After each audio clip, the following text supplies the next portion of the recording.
Yeah, that's a travesty, man. Can you imagine all the DLC features they would have added, like especially around this time the movie was out?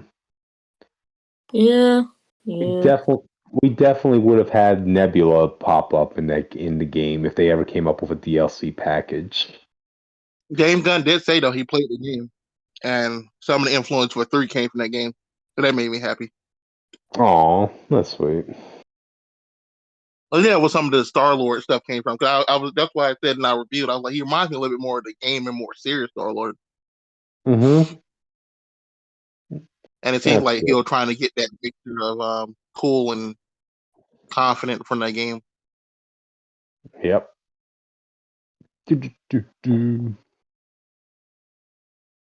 Well, it's already 10:45. You guys want to get started? Yeah, sure. And just repost the topics real quick. It's still up there, but anyway, let me start the introduction. Welcome to Comic Fanatic Night, Episode 2. You're here with me, Cryptid Zeker 415, the Hufflepuff, and Proud. I'm going second today. I don't really like it. My name's Austin. I go by Ace Comics, and that's it. I'm Richter, also known as the Witch of Jotunheim, and I am not happy with how Saturday turned out. And also, Jake will be here later, maybe. Cool. Okay, I'm go gonna do ahead, the Austin. topic. If Guardians of the Galaxy 3 had a different villain in mind, James Gunn wasn't doing nothing, and I'm telling you now, I would have been pissed off. Okay, what made you pissed off? Okay, look. So I'm assuming what he means is because he didn't really clarify. I'm assuming that he means instead of the High Evolutionary, like he wasn't gonna be involved at all, and it was just gonna be Annihilus. Mm-hmm. In order to make Annihilus work in Rocket's backstory, you would have to change so much I like about Annihilus. Oh yeah. Oh, they're just going to turn him into a scientist, basically. Yeah, I like the dumb alien bug thing, bro. I like the dude that just run around with a stick in his hand. It's hilarious. There's beauty in simplicity, after all, you know. But Jake, when I talked to Jake about this earlier in the week, he was like, "Oh, well, maybe it would have been High Evolutionary made Annihilus.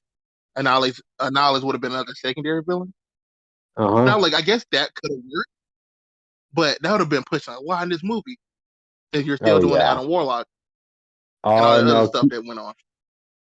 Keep this in mind. Didn't James Gunn mention that? Yeah, in order, if he had the chance, if he had his way, he would have needed like $1 billion budget in order to make Guardians of the Galaxy 3 the way he wanted it to be.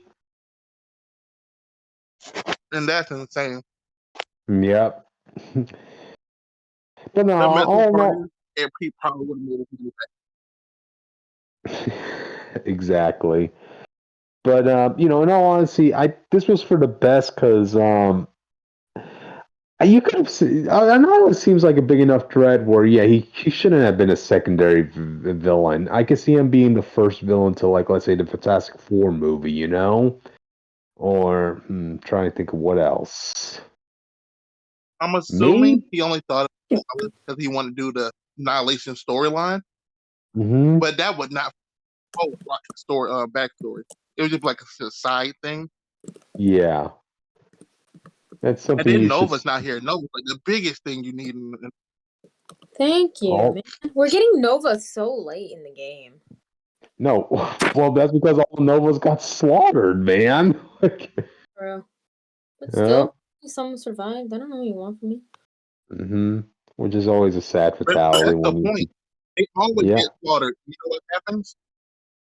Richard Rider survived and he made the Nova Corps again. That would always happen. The story's been there. He has his own poster as if he's like Uncle Sam. Go ahead. My original thought about Endgame, I thought like Infinity War, I thought we were gonna get a whole saga between Infinity War and Endgame. I thought we were gonna get at least like 3 or 4 movies in that 5 years before we went for it. And I was like, bro, this will be the perfect time to rebuild Nova Corps. You had 5 years to have anybody rise up in power, set up new stuff, and nobody really did. What happened to Thanos' whole mentality? I'll just slaughter half the people on this planet. Oh no, he went full on whole planet evisceration there. He basically slaughtered. Well, on Earth, he left the OG Avengers, but across the other universe, the rest of the universe, he just kind of killed anybody you like, anybody who could have did anything. He killed him. Richard Lyon, he's alive. Guess what? He died to snap. It's over. Exactly. But anyway, it's not. But anyway, going back to the topic, it sounds like Annihilus would have added more problems than good storytelling. So it was all for the best that they didn't include him. So, alrighty. I think that's it for that topic. Let's move on to the next. Damn, I really wanted Jake to be the one to announce this one, but I guess I will. Transformers Rise of Beasts time length revealed. And it's under 2 hours. Under 2 hours? Okay. Wait, isn't it? This is either really good or really bad because it seems like they're doing so much in this movie. I'm surprised by that. I don't know. You watch the trailers? I don't remember. Are you keeping track of every faction in this movie? I only watched the first trailer. I didn't watch the other ones because I want to have some amount of surprise. Okay, but, I don't want to spoil you. But I would just say what. I was just about to say, okay, so there's going to be different fractions. That's what I'm understanding. Well, you saw the first trailer. So I won't spoil anything from the second trailer. But just know there's a lot more going on. I can see that. Oh, boy. When it comes to faction, you already have the Autobots. Mm-hmm. You have Scourge and Americon. You have the Predacons who are confirmed in the movie. Oh, wow. We know from the toys and stuff, and toy links and toy sales usually, leaked toys usually end up in the movie most of the time. I would say it's 70-30 that are usually in the show. And so we know what Megatron looks like in this universe. Oh, wow. So it's possible that Megatron and Decepticons might be in the film or post-credit scene. Wow. And based on the second trailer, there's a whole bigger thing going on. And the faction war going on already feel like enough for a movie.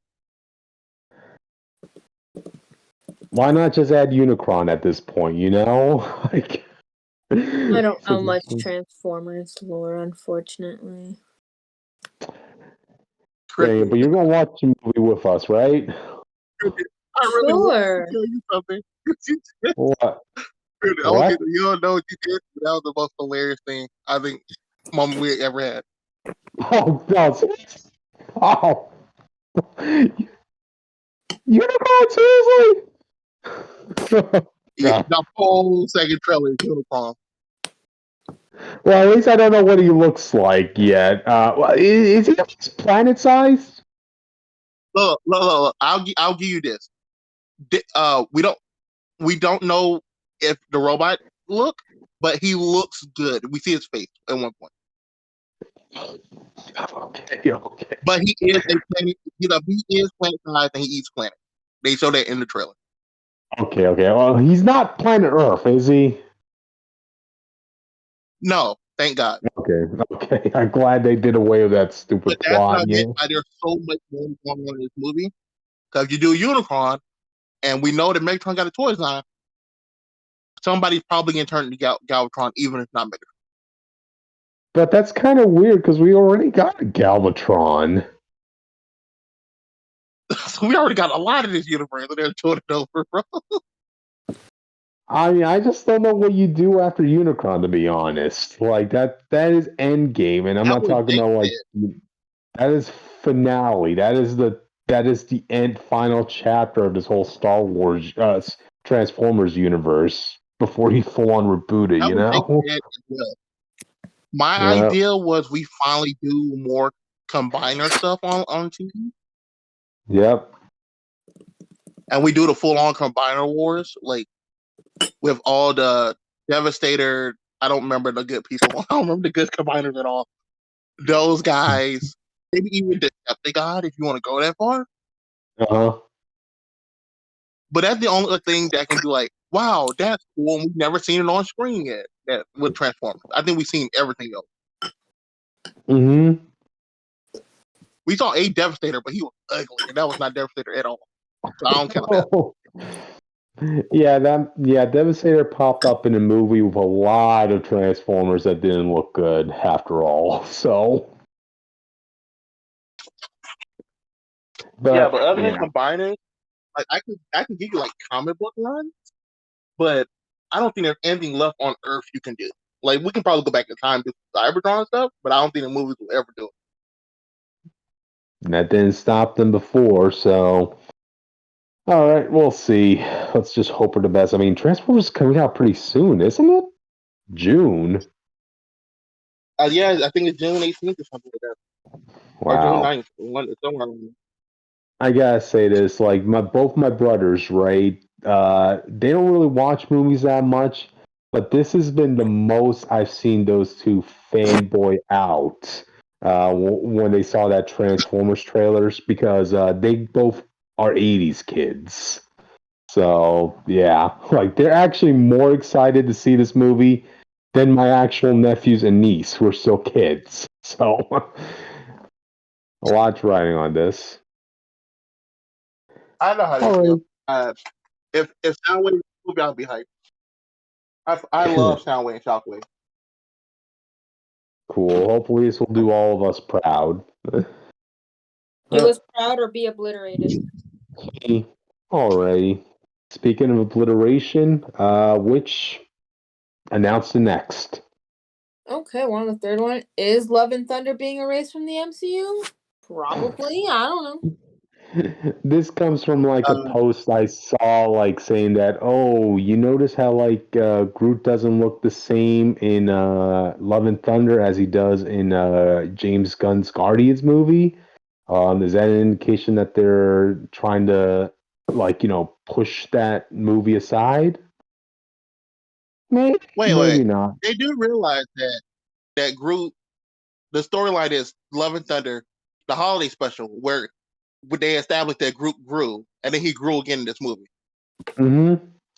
Yeah, I know. That's why I was saying, like, this Like is. he's just getting older. Yeah, no, he's gotta look different. Yeah, they're grasping at a hairstring with this. But another thing I wanted to bring up when it came to our Guardians of the Galaxy 3 discussion, right?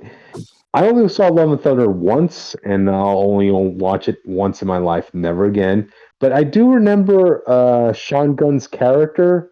Didn't he get married in that movie? And what? And which one? Again? Love and Thunder. No. No. Really? He didn't marry an alien woman? I do not believe so. And if he did, then I've seen Love and Thunder twice, bro. I don't remember seeing that. I ain't gonna lie to you. You might tell the truth though. That movie's beginning is kind of forgettable up until the Thor fight. Yes. No, I'm pretty sure. Yes, there was a joke of where, like, yeah, he now has a wife, an alien looking creature. But yeah, the reason why I want to bring that up is because I know it's like no mention of his wife was brought up when it came to the holiday special or Guardians 3. Maybe that was just a joke. That means that was a Wahidi thing then. Pretty much. It's kind of funny because like I was talking I looked it up, and you were right. Yep. But apparently, it says they got divorced. When was that? No. Well, apparently, when the Guardians left in that movie, they just never came back. She just stayed where Thor was. Like that's where she is. Oh. Okay. But everybody online is saying they got divorced, so maybe James Gunn and one director said it because it's not. Okay, then. I mean, it doesn't sound like it's something Yeah, that James Gunn wanted to go back and delve into when it came to, him working in Guardians. So, I don't think it's funny. It's just like a little side thing. He had her. He could have just had her standing there on the side or something. Like she has like a character. exactly. It was a gag Like, I just mean, to he just put a gag. like, But speaking of gags, yeah, this was an interesting topic to bring up because I was actually in a discussion with my comic book shop guy about a couple 2 or 3 weeks ago, right? He finally got to see Love and Thunder, and he openly admits to me he likes it. He likes it as enjoyable crap. Yeah, he knows there's a lot wrong with the film, but he just finds it amusing. But one thing he told me, right? Okay, this movie starts and ends with Korg telling the story of this movie to a bunch of kids, right? How would it yeah, be if later on they revealed that, yeah, what we saw in Thor: Love and Thunder was just Korg telling a crappy version of what actually happened just to entertain some children? That could be a possibility. Yeah, well, it's like we said, it's possible because they can even just be like, "Oh, that's not really what happened." Give you like a short version at the beginning of the next film with Hercules. yeah, yeah. But I think it's well, I won't say it's unlikely. Never mind. It's 100% possible because Marvel is redoing all their stuff. It's possible. Exactly. I don't know if they want to put that much stock into, Love and Thunder, given the reception it had. Like, oof, boy, the whole world went against Taika Waititi after that Me, film, man. me and Jake still do not understand it. As a person who hated Ragnarok and liked Love and Thunder, I don't understand it. Yeah, no, your logic is insane. Mhm. But anyway, yeah, that's really as much as we can go on with this topic. Uh, any other thoughts before we move on? Uh, Gay rights? the only if they do quote unquote erase it and change stuff, I do hope they change some of the Zeus scene because Zeus Yeah. actually in this movie has a great deleted scene, I saw that deleted zine, yes, where he was actually a mentor to Thor. and I think that would work better. Hmm. Especially you have that did whatever Thor did betrayed his trust and why he sent Hercules over. I just think it's better overall. There you go. So they changed that. Oh, they switched that scene out. Hmm. Let's just hope for the best. But anyway, all right, let's move on. Speaking of hoping for the best, Austin, go ahead. Why do you say that like that? Come on. I'm very concerned with how you said that. I am, but hold on, I got to come back. Wait, where am I? Homelander and Peacemaker rumored to be in Mortal Kombat 12. I called this a while back, but I didn't tell you, Cryptid. I didn't know Really? Peacemaker. I told Tony. I saw the leak about that like a few weeks ago. Like I want to say 3 weeks ago. And I I mean, told Tony and Jake that Homelander in Mortal Kombat.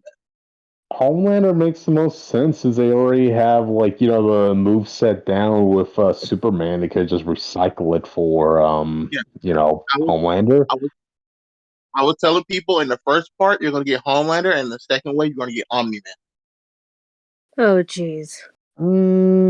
I would see Omni-Man having a skin set, if anything, for Homelander. Nah, because Oh, he don't 'cause have all the same powers, and he's no, I thought they were just both Superman archetypes. Like, wait, what does Omni-Man have? Omni Man doesn't have lasers and all the other stuff. He's literally just way faster and way stronger than Homelander. He just flies and strong. But that doesn't mean they couldn't just slap that skin on Homelander. I mean, look at Batman Who Laughs. his weapon of They choice can. isn't I don't his, think they will because of how big his like Omni-Man is. And with Invincible about to come back as well as the boys, I can see uh-huh. them doing both. Okay, we'll see that developers send a challenge to them, but you know what? Go for it. As If for they're doing Peacemaker, Peacemaker, it's only because of Johnson. yeah, yeah.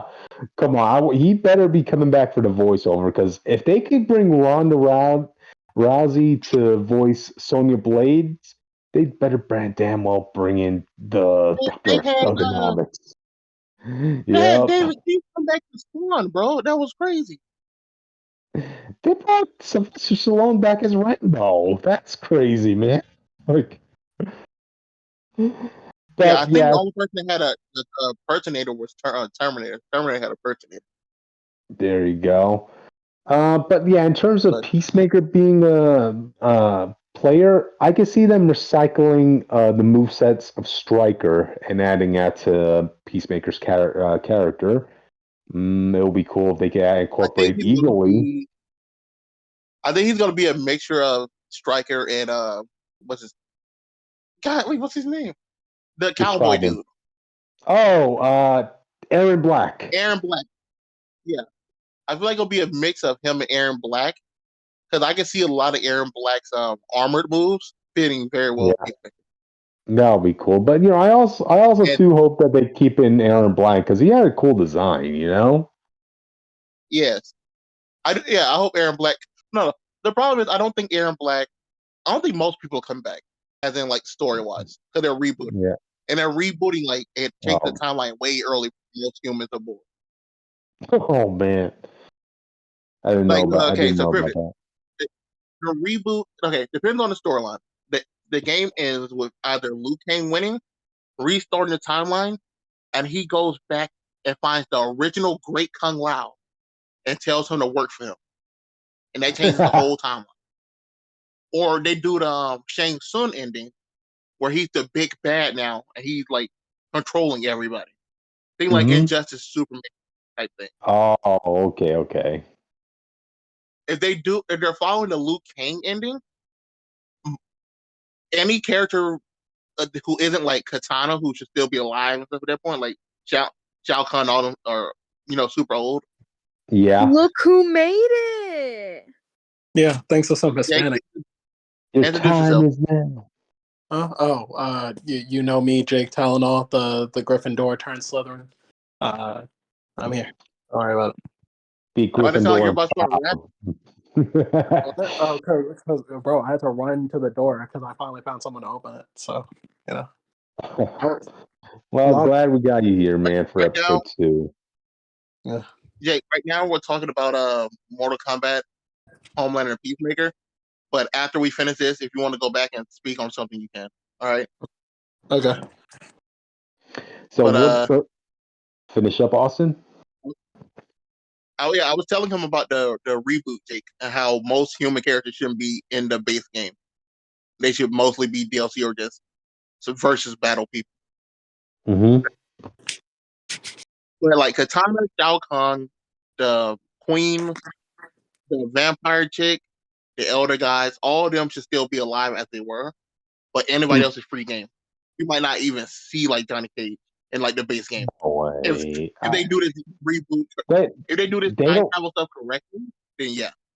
they Right. don't want to be they don't want to be that risky in getting rid of the notable characters, even if you want to reboot this whole timeline.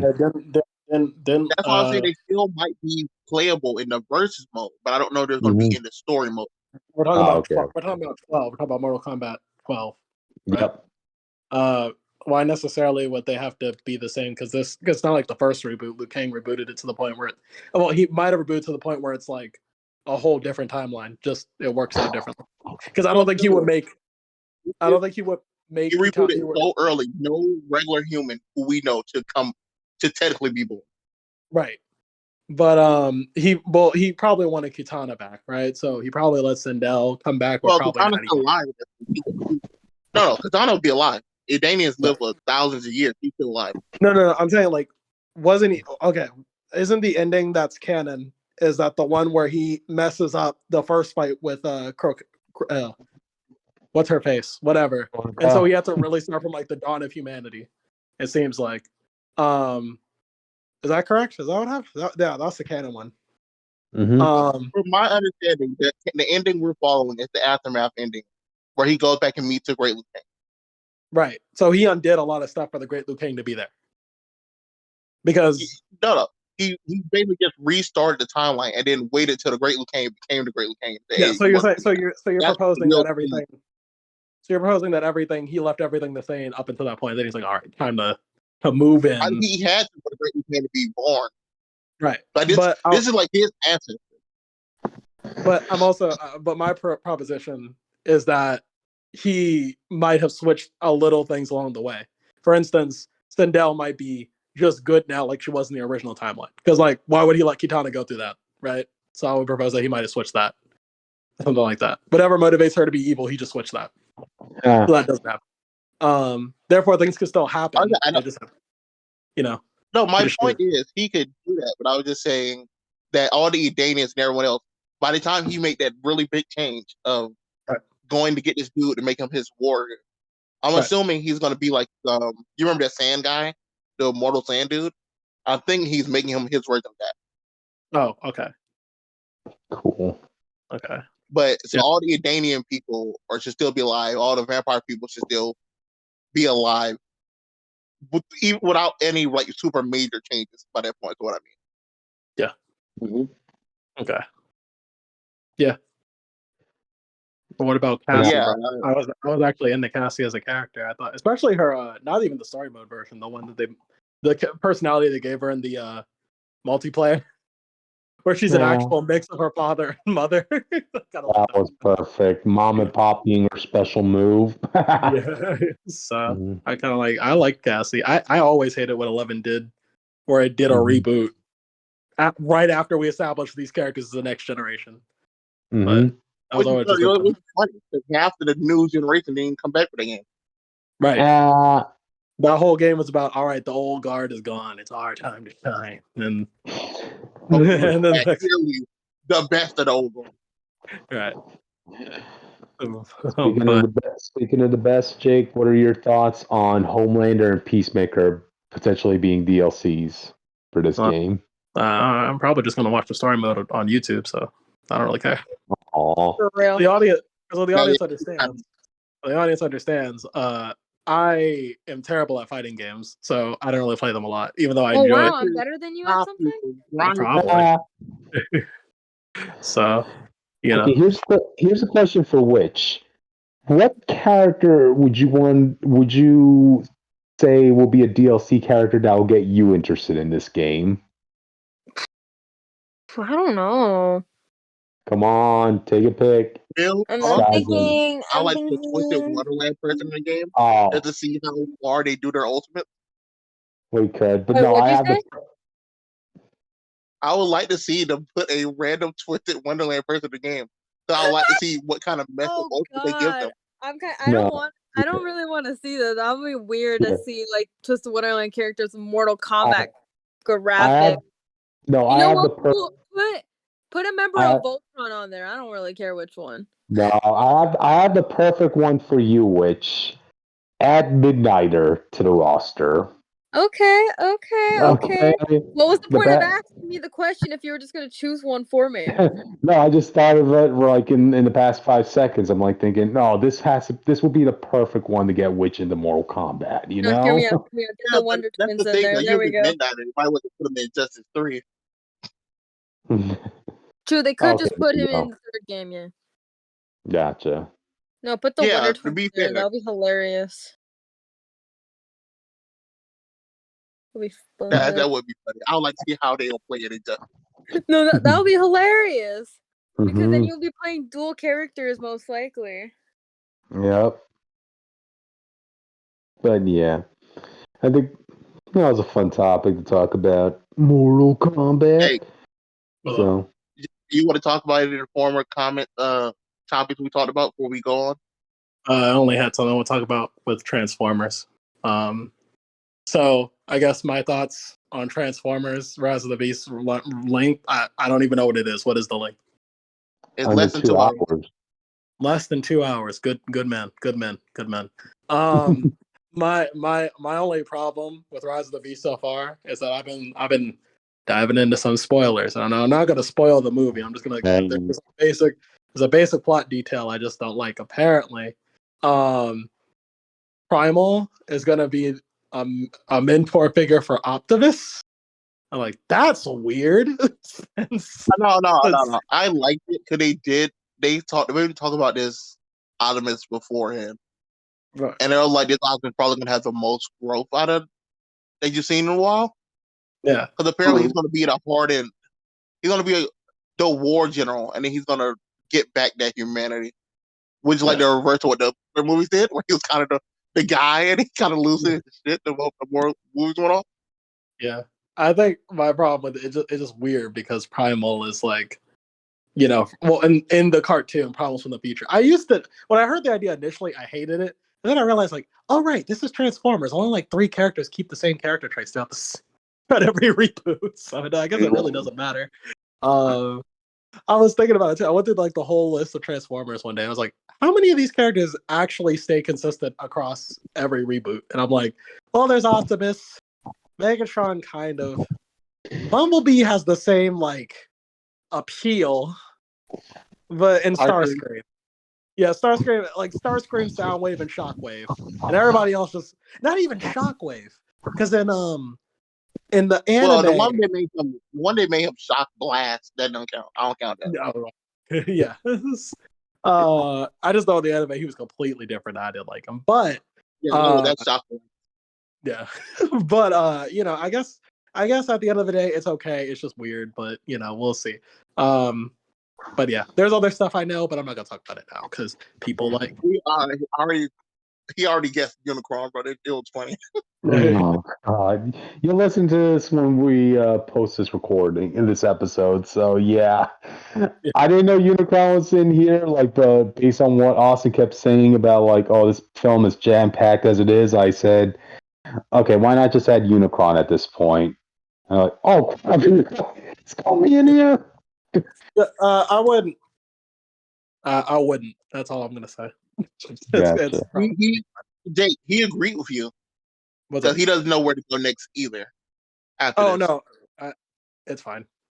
That's all. Gotcha. I'm fine with it now, but that's fine. All right. Well, I want the Combiner Wars, but I want like 5 giant robots. But the combiners just don't compare it to Unicron as really. The God will. Please believe in. The whole Decepticon army does not compare to Galvan. I mean to Unicron. I think they got moved to a matrix of leadership. Okay, bro, you'll never be the combiner like that. You can use the quintessence. That's all. But I don't think they're real for a distant time. So forth. The quintessence usually show up every now and then. They were in the anime, and they were like they wound up having a character arc in that one. I think they're gonna be an animated if they got a season 4. No, they're in the original, and then they were never in Prime. I think everything after animated, there was no like attempt to put them back in. But they're gonna be in the new game though, apparently. So there's that. They're in the movie. That's not the quintessence. That's Quintessa. That's the best word. That's Quintessa. She serves the one that can get laid. That's the best word. Wow. Yeah. Anyway, I guess to try to move on to the next topic. Jake, you have to announce it. Hang on. Okay. Comic news. DC introduces Trinity, daughter of Wonder Woman. Why is her name Trinity? I don't know. Is that why I was finishing out the Trinity of Children of the Trinity. I was so mad. I don't know what you want from me. I was like, come on now. Y'all could have been creative. Why y'all have actual book runs called Trinity? Why would you do this? Why would you do that? Yeah, they could have thought of a better name. It's easy branding at that point, There's a lot of easy things to did with Wonder Woman's daughter. No, here's what I think is going to be funny. Unless you think her name is going to be the comic book title, I don't think it really matters anyway. Nah, I think this is gonna be funny because it's a ticking time bomb to have her be doing some missions with John and Damien, and that's gonna be kind of funny to see that this is gonna be the younger version of Trinity, but with one member actually named Trinity. Like, Yeah, that's just a problem. Speaking of that, apparently in one of the last books, I don't know which one, I just saw like the news. They're doing the Young Justice Society. oh well. So we might be looking at that next week. But Okay. I mean, Wonder Woman kind of needs. I've always felt like Wonder Woman, while people know her, like they don't really know her. You know what I mean? I feel like everybody's knowledge of Wonder Woman is like the Linda Carter show and then the 2 movies. But I don't think anyone really knows Wonder Woman beyond that. Yet she gets put on the Trinity list. Cause who else are we gonna put there? You know? Yeah. That's right. Even we're talking about friendships. I mean, Batman and Superman spend more time together than Wonder Woman spends with the Trinity, and they're literally supposed to be the top 3 on the team. Yeah. The Flash. We put the Flash in the top 3, but he doesn't really feel balanced. Everything you brought up, the Flash does better than one. I'm just gonna say it right now. It's true, but design wise, he doesn't fit next to the other 3 bulky. That isn't fair. That's his fault.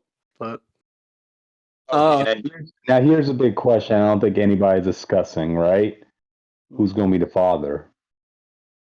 I saw Nick Robles saw this really hot guy this one time on Twitter, and I think that might be the guy, but I don't know who that is though. Is it Steve Trevor? I don't know. A returning Steve Trevor. Or like, actually, I did have a kid with Steve Trevor back in the war before he died, or something like that. There you go. Or since they keep making her new origin, she's the daughter of God. They're going to probably like, no, did my daughter made out of clay? The Judeo-Christian God. She's the son. Dude, that's very specific. Dude, just like Wonder Woman herself, DC's going to bounce around to multiple dads. Like, we'll figure it out. Don't worry about it. I don't really mind. Wonder Woman kind of needs something. I really feel bad for her character. Yeah, but give her a daughter to do something for her, mainly.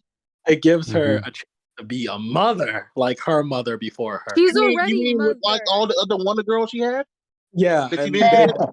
For some reason, they don't have any connection, but whatever. I don't know. There's more Wonder Girls than the Superboys. Yes, but there's more Robins than all of them combined. So, I don't know. I just think I'm just.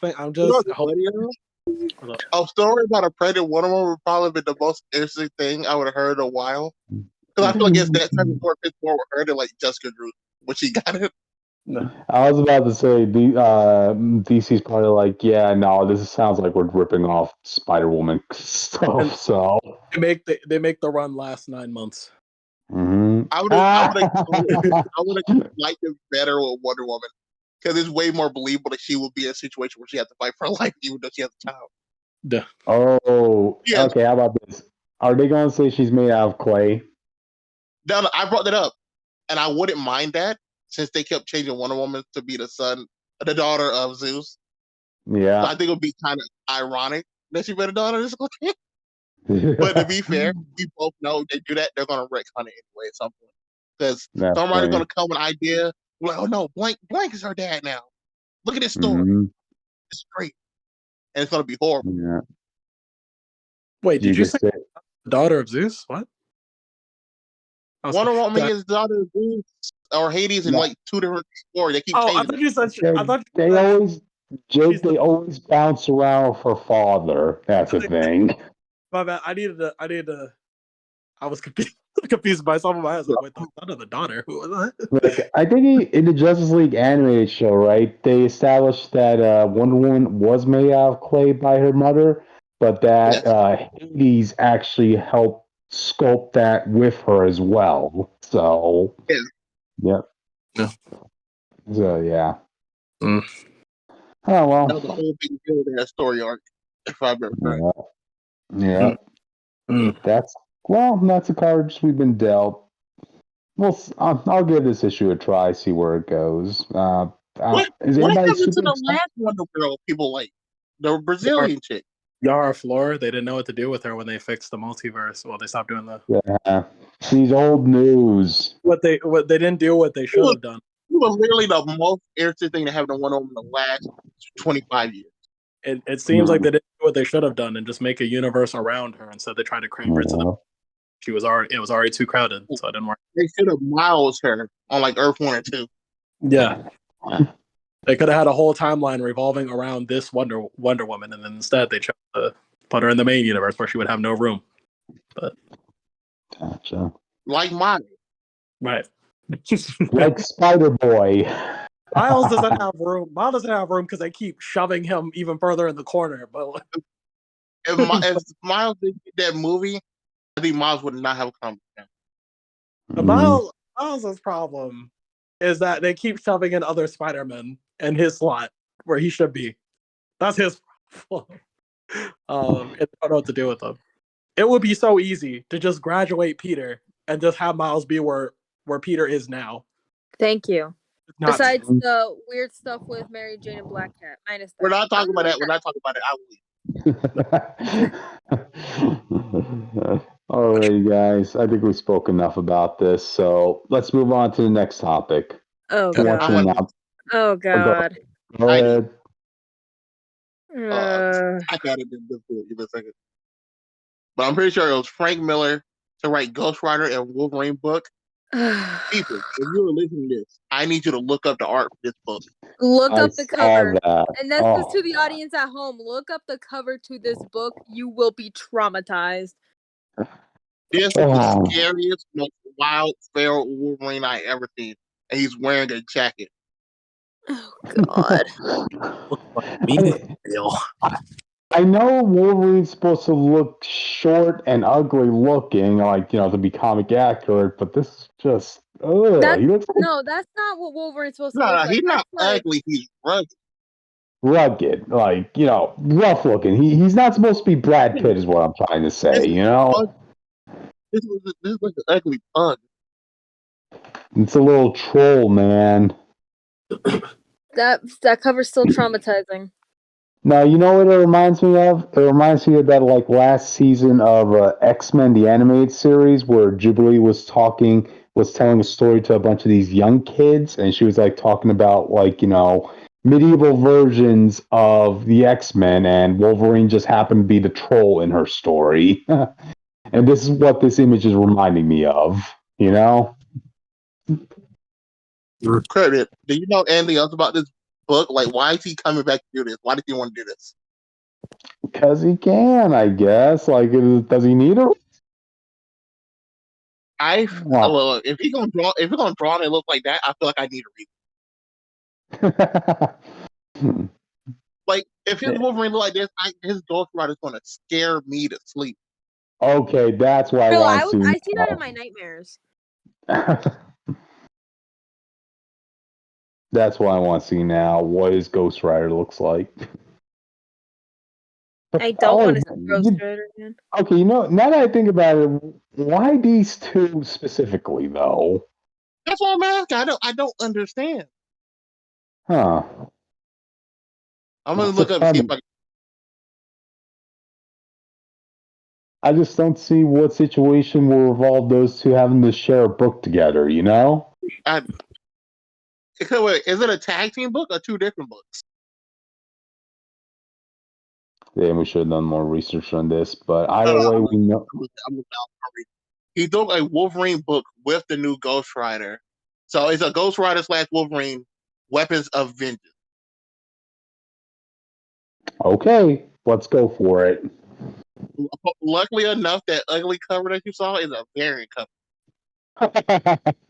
Okay. So that's not what the art in the book will look like, or the main cover. Oh, thank goodness. And that probably just saved this book. This book was going to be in the same count as a Squirrel Girl. This book could have had the best writing all time. Because Squirrel Girl was apparently amazing. But nobody was reading that book. That girl was. ugly in that book. I recall that artwork. But I want to know whose idea was it to have Miller do the variant cover, honestly. Like, was it his idea or was it the editor's idea? Either way. I like that he did it. Now that I know it's a variant cover. Yeah. Because I like when artists, I like when writers draw. Like when Chip Zdarsky drew his little mini Daredevil book page. Yep. I just think it's interesting. But I'm just going to say, I'm just glad it's not to me. I know, right? If it was, I would have. It just look like he drew the claws. I'll say it's similar. Like, okay, maybe drawing's not your strong suit, but you know what? You put yourself out there, all right? So I'll at least give you that respect. Like, you tried. You tried, all right? Oh, he tried. All right. Oh, God, I'm looking at that image right now. Oh, God, I see I'm saying, like, I'm looking at his hands and his claws, like, I know Wolverine was stacked, but he was like built. But this highlights how weird his body shape is. Like the first time. All right, guys. I think we spoke enough about this. Want to move on? Yes, please. It's ugly. All right. Let's move on to something that's not ugly, but let me introduce this one. Oh, you know what? Let me introduce the next one. Who wants to introduce this one right now? The Black Panther #1 trailer came out today. I want to hear you do it. Not too bad. I can do it next time. Oh boy! Not only we got an idea as to what this series will be about, and I don't know if they really thought this through. To be honest, I want to say something first. Go ahead. The idea that Wakanda exiling T'Challa, fine. This book, especially to believe that Wakanda exiled the idea of the Black Panther itself. Okay. Sounds stupid, not gonna lie to you. Like, it sounds like the woke agenda is at work here. Mm-hmm. I'm not with you. That sounds like so idiotic based on everything you know about Wakanda. Yeah. Just exile T'Challa. Why does he have the Black Panther suit? Why is Black Panther himself the idea of that exile? Okay. I don't think anything you can do to like justify the idea because how far it breaks like Wakanda tradition. So what happened is T'Challa be kicked out, and then Shuri or someone else would be Black Panther. There would not be a case where Black Panther could not enter Wakanda. God dang. So to go to a point of saying that Black Panther brings this change black to man, this black king out of the castle and throw him in the hood. There's hoods in Wakanda? Like, I mean, he's in the slums, bro. These are the projects I grew up driving past. Bro, that's crazy. In Wakanda, the hood should look like the suburbs. Okay, that's From my understanding, he is exiled from Wakanda, meaning he should not be in there. But he's in the slums of Wakanda. So I don't know if you're like on the outside of Wakanda, and this is what the outside of the gates look like, or is he like right around the edge of Wakanda, and like inside the wall, inside the area? I guess the sun doesn't shine everywhere after all, so wow. I just didn't know there were rough streets in Wakanda. I was always brought up on the idea that it's supposed to be the utopia, the best nation in the world. Like, all the streets were supposed to be clean. Yeah. It was supposed to be that. That's why I'm like wondering. That's why I'm wondering, do they really think this through? Like, I want to see what the reception is. They wanted Batman. They literally turned him into a ninja in the trailer. They wanted Batman. Yeah. Oh, and for whatever reason he needs to be wearing white to help him be in camouflage. I don't know. He's going to be stealth and not seen by the Wakanda or any cameras or anybody. He's wearing a bright white cloak and that's face a Moon mask. Knight thing, not a T'Challa thing. No, right? Doesn't Wakanda have like a newly developed space society right now? I don't know. It's not newly developed there. It's over 400. It's like over like 200 years. Over how long? Look, a long time ago, a guy went into space and made that. The point is, T'Challa only found out that it existed in the run ago. Well, do we know much about it? We know a lot about it from that run, but that's also the run where the barbecue happens. So I don't like talking about it. Like, if you want to make him any place, try maybe the space station setting. I was wondering how much we knew about it, and you could have said there was a. We know a lot about it. They could do that. They actually can do that story if they wanted to. Because now that Killmonger is dead again, we don't know what's happening up there. Right. Here's a better premise. Why don't you just say that T'Challa is patrolling the mean streets of Mohanda? Like, since Mohanda is like the opposite of Wakanda at the moment, structurally and, streetwise. No, they could do that. Because you could have cool that you could end the story arc or this whole run with Mohanda end up being welcomed into Wakanda and like Wakanda expanding as like actual like landmass and becoming even bigger than. Yeah, like Wakanda has just been leaving Mohanda to be dealing with all the corruption, the crime, basically the worst you can expect to have a nation, and Wakanda's like, okay, do whatever, we'll help you out. We saw T'Challa brought us over, and yeah, we want to help our neighboring country out. There you go. So yeah. All right, we'll see what happens. This at least piqued my interest enough to at least give the first issue a try, just to see what happens. What the reaction's going to be. But yeah, I'm gonna read it because I'm interested in the suit. Okay. It looks like he's wearing it as armor. Like it has no like special features. It don't seem like he can do the claws because he's throwing daggers. He uses regular spears. Like he's like full primitive Black Panther. This kind of reminds me of what happened to Bruce Wayne in the comics, where he lost all his fortune. But look, like he's throwing. That's why I did not like about the last few, Black Panther run. Okay. Okay, wait. So T'Challa is stripped of all his assets, meaning he has to work with casual spears and daggers, right? Not made of vibranium. So he's going to be patrolling the mean streets of Wakanda with people who I assume are all geared up with vibranium. Tuss? Okay, whatever. I'll give him that because he knows so much about vibranium, he could probably find a way to fight back. But they got to do a lot of work to make that believable. Okay. You're not just fighting Wakanda, you're fighting Fury as well. How do we get to this point? We all used to think of Wakanda as a magical place, that utopia. This is what happens when Wakanda teams up with Namor. I told you that was the beginning of the end. Whatever. Like the milkman, the paper boy. Wakanda went behind T'Challa's back and sided with Namor when the whole Captain America stuff went down, and they fought. So whatever that story is, however that ended, ends with T'Challa ended up getting exiled for whatever reason. Wow. Congratulations, Mark. Congratulations, Mark. They're going to have Namor miniature. No way. I know for whatever reason people talk about it, and why women do a lot of in the movies. I can see them trying to fully cover in that storyline and branch with a royal wedding. I see that as it ain't happening in the movies, primarily with the elephant in the room being that Namor, you killed her mother, but okay, in the comics, they don't have that, so.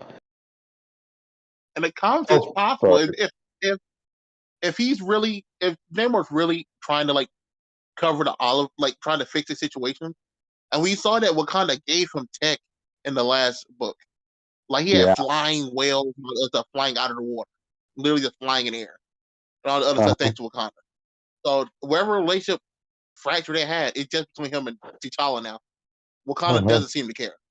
I can see them trying to do a quote unquote royal wedding I don't know if it'll go all the way through, but I can definitely see that announcement coming. Okay, I want to see that. See how far it goes.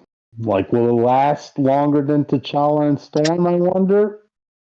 I'm assuming it's gonna be like the X-Men wedding, where right on the wedding day something happened, and then they don't want to do it. There you go. But already, I think we talked enough about that. So, any last thoughts before we move on? Hulk. Okay. All right. Now, this is a topic I wanted to talk about for as soon as I heard about it. Captain America Cold War finale will be the end of the Sentinel of Liberty writing team. This could, you know what that means? What? That means for sure that Marvel acknowledged AD's writers are bad. I know. Like, this could not have been how they wanted this their run to end, because, you know, even before the first issue came out, like, you know, I was seeing like interviews and podcasts these two were on, and they were like saying, "Oh my God, we have something big in store for this run." Like, that first issue is just going to be the tip of a story iceberg. This and that. You only had 12 issues and an event. And an event that's where the villains you guys are setting up, this outer circle, whatever, aren't even the main villains of this event. Wow. Yeah, that's the weirdest part about it. We did all this work retconning the shield, changing all this other stuff, only for Bucky to come in and be like, "I'm the guy you got to fight now." Exactly, you know. Bucky's the real only spice in this whole villain story, and I guess someone in Marvel had to realize, look, there's no one foot out the door of Bucky here. He's full on villain at this point, you know? Oh well. But you know, every time I try giving this run a chance, I've said this before, it just keeps reminding me as to why I never wanted to read this run at all. So I'm actually happy this is ending prematurely.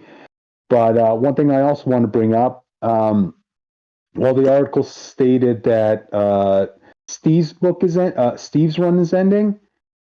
Sam's book, they never mentioned anything on that. So I'm happy about that. There's more hope for Sam continuing on after this, which I'm so happy because it's the Captain America story that I've been wanting for years. So I'm taking a lot of good out of this news, to be honest. I don't know who out there is. Yeah. No, I was gonna ask, do you still have any new picks for the next writer who you at least hope? Oh man, the writer who wrote that Amazing Fantasies run, you know, the one where Captain America was riding on a griffin. That would be cool. Damn, I just can't name any off the top of my head. I know I had a whole list of people. Jed McKay, yeah. Your old main person was Chip Zdarsky. Chip Zdarsky, you can never go wrong with him, but he might be too high end to be writing for Cap. I would say Jed McKay, honestly, the one who wrote Black Cat and is writing Doctor Strange right now. Yeah, okay. I kind of want Jerry Duggan. He's wrote a pretty decent one, but the reason why I want Jed McKay to do, yeah. No, you go finish. Oh, okay. The reason I want Jed McKay to do it is because I felt like he nailed the character perfectly in that King and Black Cat tie-in issue where, you know, you had Felicia, right?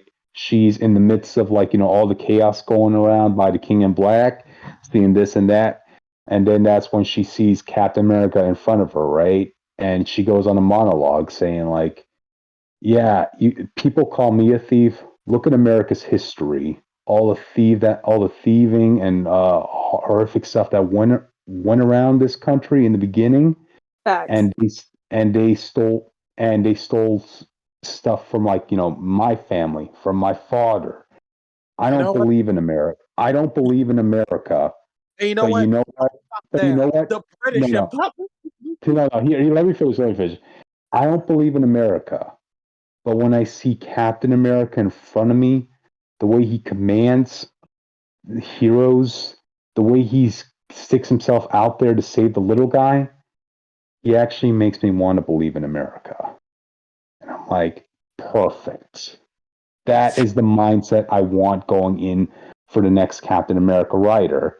Because every time somebody's writing Captain America, specifically Steve's book, over these past couple of runs, they always somehow are trying to do something that harms his legacy. And I'm just so fed up with that, to be honest. Can't we have They want me to be so anti-America. It makes no sense. Exactly,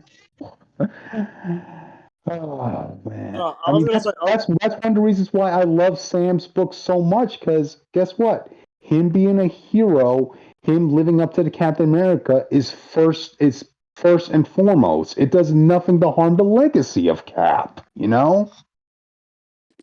was gonna say, why even stop there? All the other countries and civilization that have stolen land to get what they want. Oh, there you go.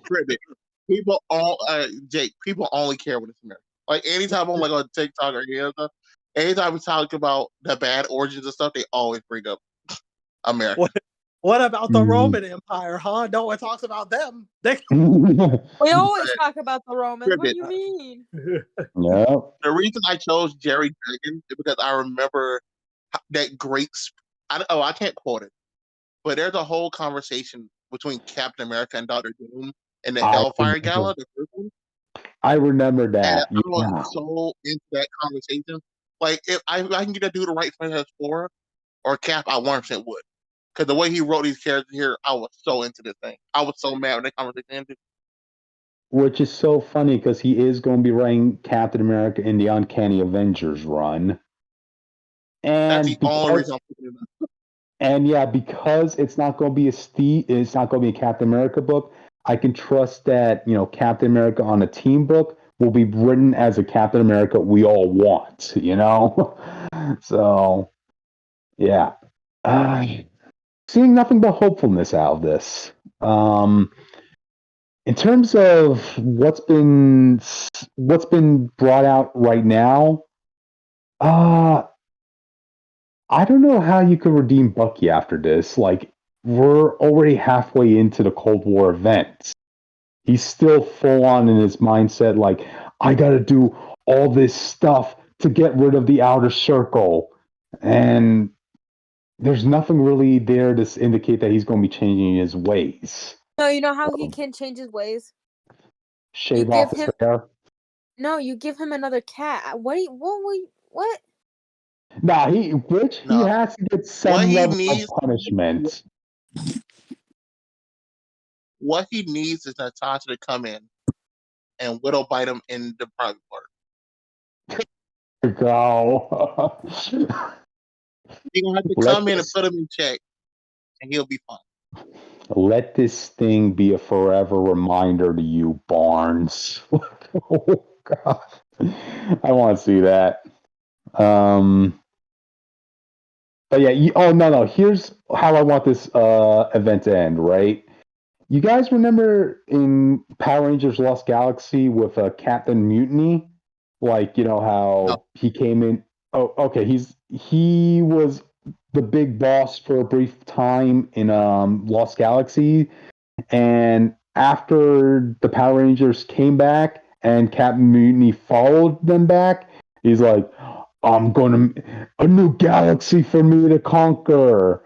And that's when Terracnia or whatever, the main villain of Lost Galaxies, comes in and annihilates Captain Mutiny, saying like, this galaxy is mine to rule. Bam.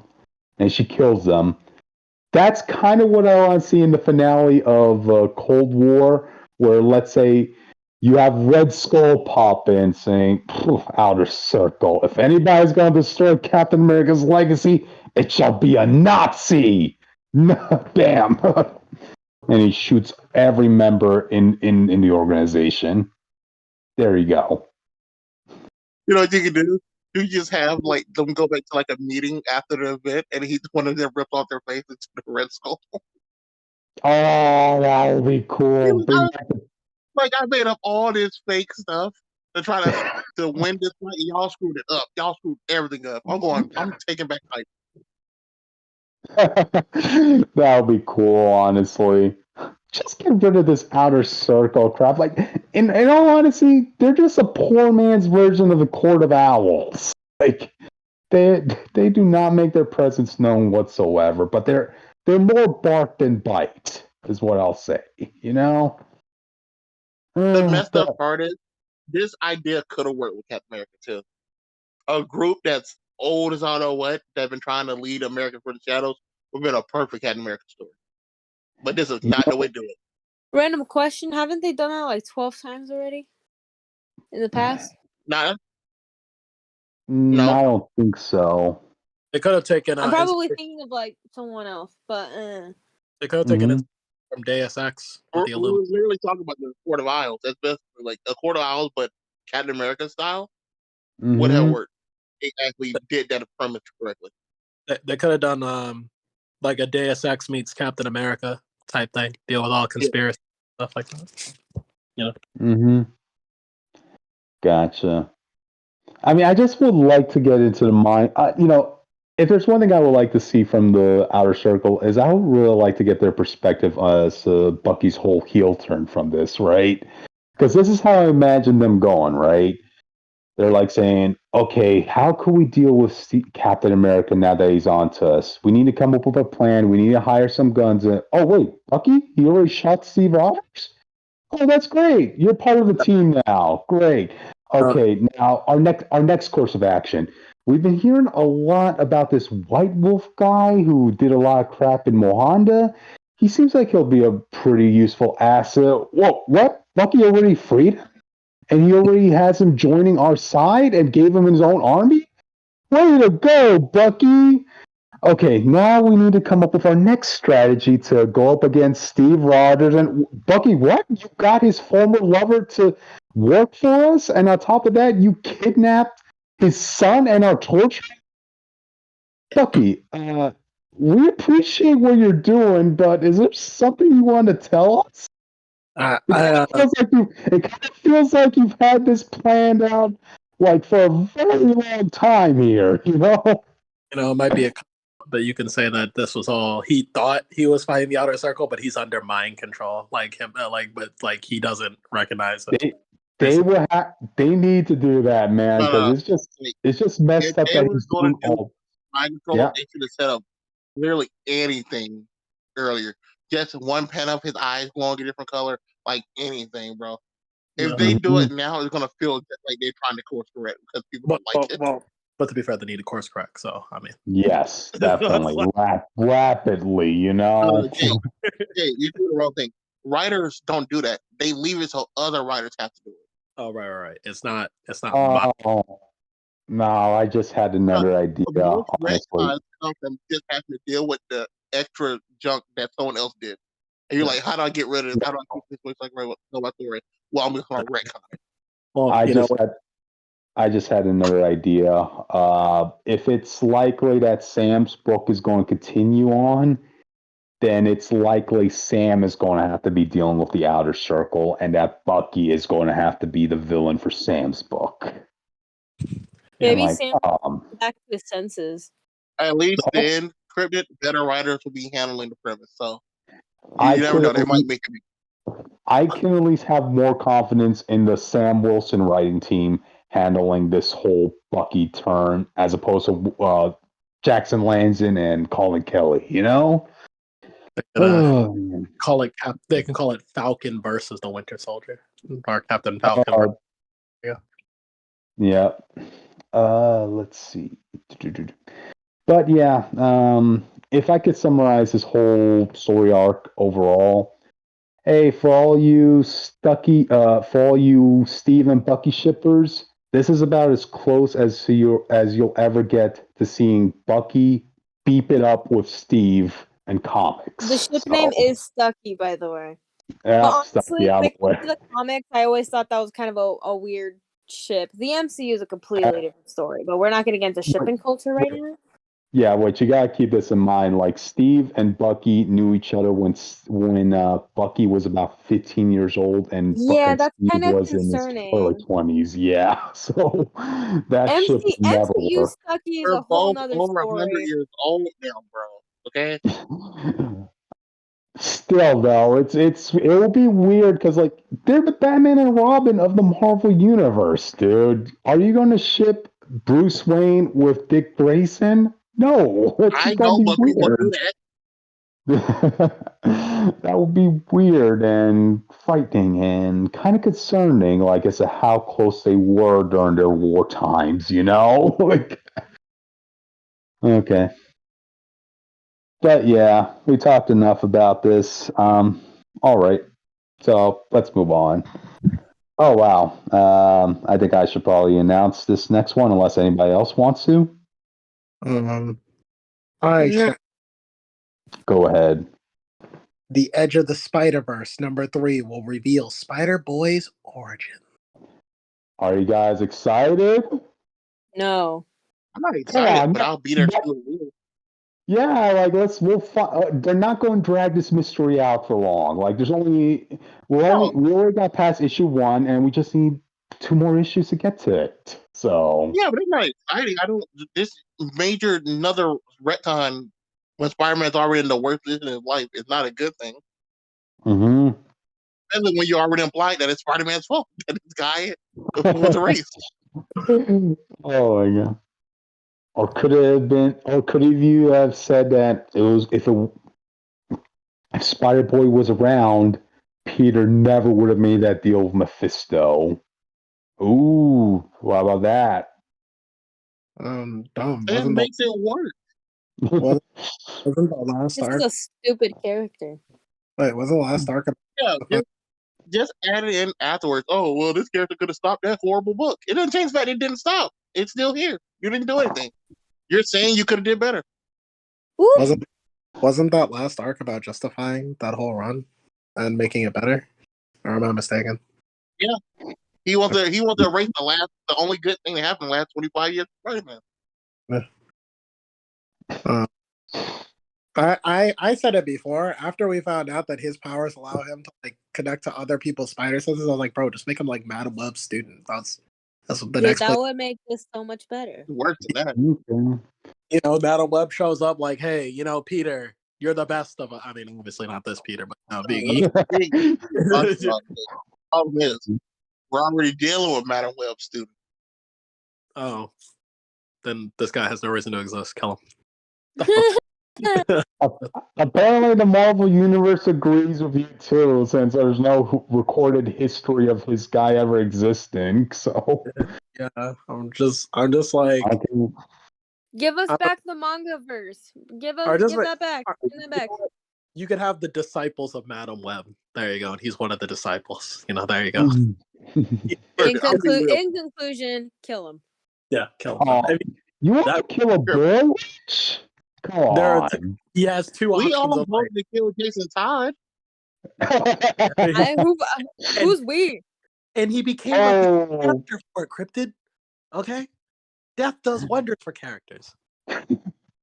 This guy got more than a death. He got his history erased. Yeah, and now it's back for him. He just went to sleep and came back. He's fine. It's like the 5-year time skip in the MCU. All right, people just woke up. Yeah, the blip. I could imagine being in that scenario, by the way. I woke up and my house was gone. Okay. I woke up and there were some weird people in my room. Yeah, are people in my room? I woke up in the middle of an auditorium. I woke up and my class graduated and I'm 5 years behind. Okay. I'm sorry. I'm be honest. I woke up and I became the younger sibling. Okay, Austin. I'm gonna be honest with you. I'm not gonna give this guy a fair shake. I honestly have no interest in this character. So so it's already going to be an uphill battle, and it's Dan Slott. So this dude has a lot going against him. For him, well, if anybody could go, if anybody could fight the odds, it's a Spider Person, man. Come on. I'm gonna just say the same thing I said about Well Reaver. I'm going to wait and see if he stays long. If it stays long, I'll go back and I'll read everything. Because if it's actually staying, then it's worth it. But with Spider-Man and Spider-Man's history, 9% of all this stuff is going to be ignored and only talked about for Spider-Verse stuff, and never lead anything else. Mm-hmm. You know what's crazy? Also, I was talking about earlier. I think you argued my pitch for like what would my Spider character be in the Spider-Verse. This was an episode we didn't record. I think Spider-Boy could fit that pitch, but just not in Peter's world. Like, remember when I was saying, like, oh, just give somebody their own timeline, and then their whole purpose is to maybe be an enforcer in the Spider-Verse army. And that could be Spider-Boy, you know? Imagine having a boy as the enforcer, man. Come on. Well, he's got a lot of potential. He's in the training. Runaways, the little girl's the enforcer. She's the one with super strength. Yeah. My pitch for the Spider-Verse, just to kind of give it some cohesion, is that you would have a younger Spider character in his own timeline. And then he would probably get recruited. He shows some potential, get recruited by like the Spider-Verse organization, and they go like enforcing like the Spider-Verse, whatever, like the laws or whatever. Be like kind of like a cop for the Spider-Verse. And that way you can actually properly introduce characters opposed to just randomly spawning them in and stuff like that. Basically, he wants Spider-Man Time Force. Yes. Time Force. Or something like that. Well, Time Force wasn't like that. Time Force is like we go back in time and we stay there for the rest of the yeah, okay, Jake, you know what I'm hearing? I'm hearing that your answer to the Spider-Verse problem is adding more spider characters into the mix. No, my answer to Spider-Verse is making an actual story, a story around it, as opposed to just a bunch of events and random characters. He wants a natural progression and an actual main character to follow throughout this adventure. Yes. Basically what the movies did with the Spider-Verse idea, where Miles is the main character, even though you're meeting all these other people. Yes, because actually, on face right now, we haven't seen the movie at the time of this recording. I do like the idea of Miguel O'Hara being the leader of like the Spider-Verse, you know, and him having a problem with Miles and his uppity nonsense. He did help create the 2099 Avengers in that 2099 book that I reread recently. I think it's good because Miguel has always had this problem now where it's like, well, Miles is actually Peter's successor. So what does Miguel do? So having Miguel be the leader of the Spider-Verse is actually a good place for him. What's funny? What they do is they give him a story where he fights Carnage, and then they give Miles that same event. There you go. Is that what they really did? No. That's literally what's happening right now. And Spider-Man 2009 has a book out called Dark Genesis where he fights Carnage, and then like a week or two after that, they did the Miles event. Yeah. Where he fights Carnage. But no, I would do that. You know, for 2009, it's more interesting because he doesn't know anything about these people. Yeah. But I would take Spider-Boy. I'd put him where Miles is in the movies, so Miles can just enjoy being a character in his own universe. And then I would promote Miguel to being the guy to rally everybody together and being like, hey, you know, I'm that guy, so listen to me. You know, that would be I'm just a dude. As well.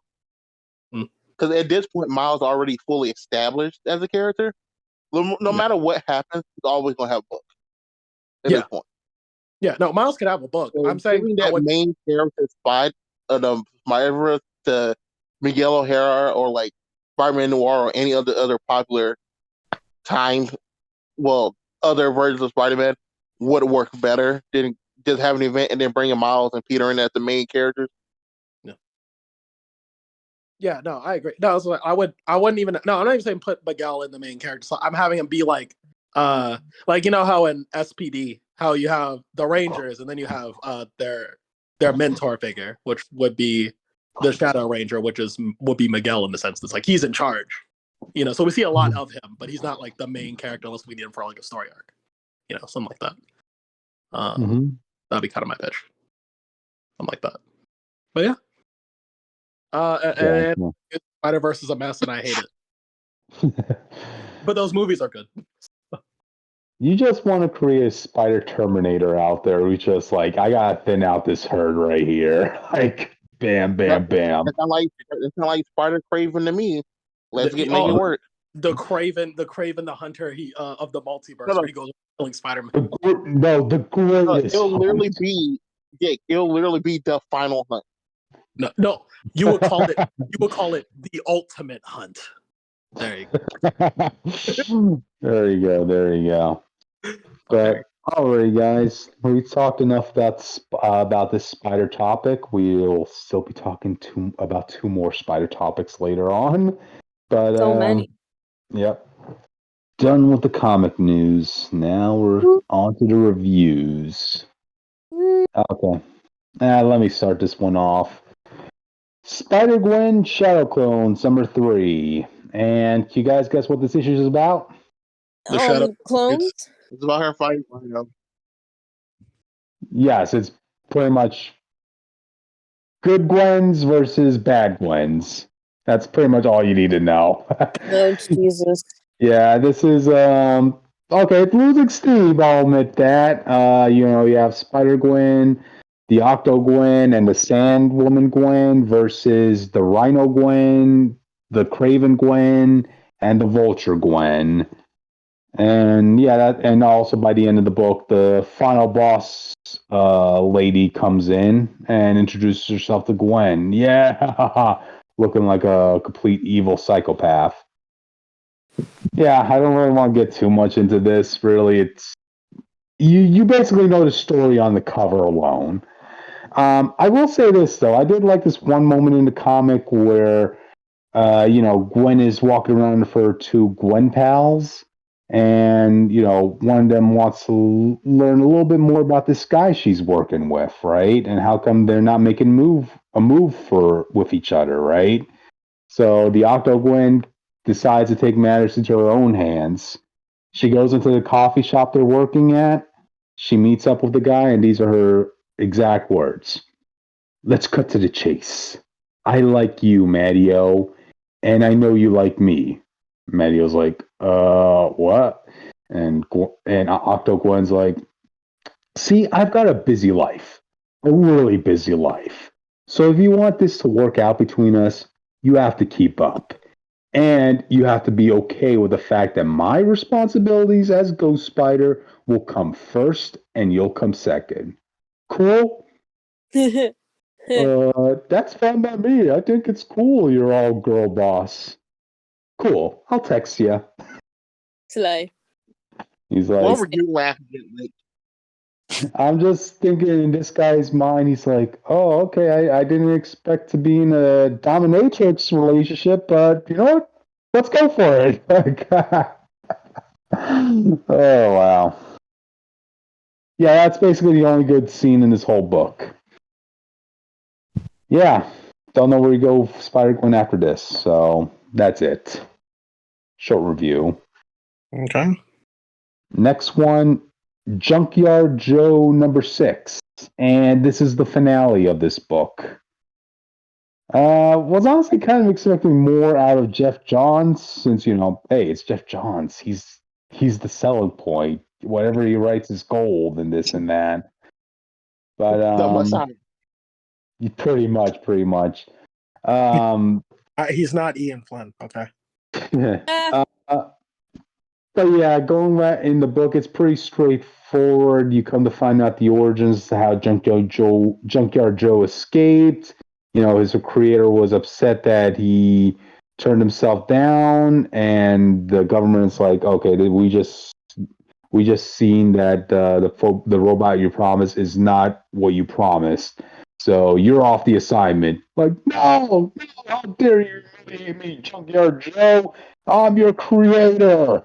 And then it wasn't until like 30 years later that the guy was able to break into the Pentagon and steal back his robot, only for his robot to, escape from his clutches and go, reunite with his wartime buddy, Davis. And of course, the creator and his goons try going after Junkyard Joe, even taking the family hostage. But all goes well. Junkyard Joe beats the crap out of them. Some government officials come in. They're like saying, "Okay, now Joe is government property, so we need to take him." But the whole town sticks up for him. The government officials have no choice but to leave, and basically a happy ending. Not really much to tell. We do get a cliffhanger of what looks like a time traveler popping up saying, he's not ready to be part of what we're about to be part of. And that's when you come to realize, this is part of its own shared universe going on. There's apparently going to be an event called the Unnamed War, and Joe's going to be part of it. So, that's why how is it unnamed? Hold on. You can't call it the Unnamed War. Someone's going to name it at some point when they tell the story. To somebody. Hey, that's how you keep it clandestine, man. And if it's called the Unnamed War, then it already has a name. Oh, okay. Sorry. That was my mistake.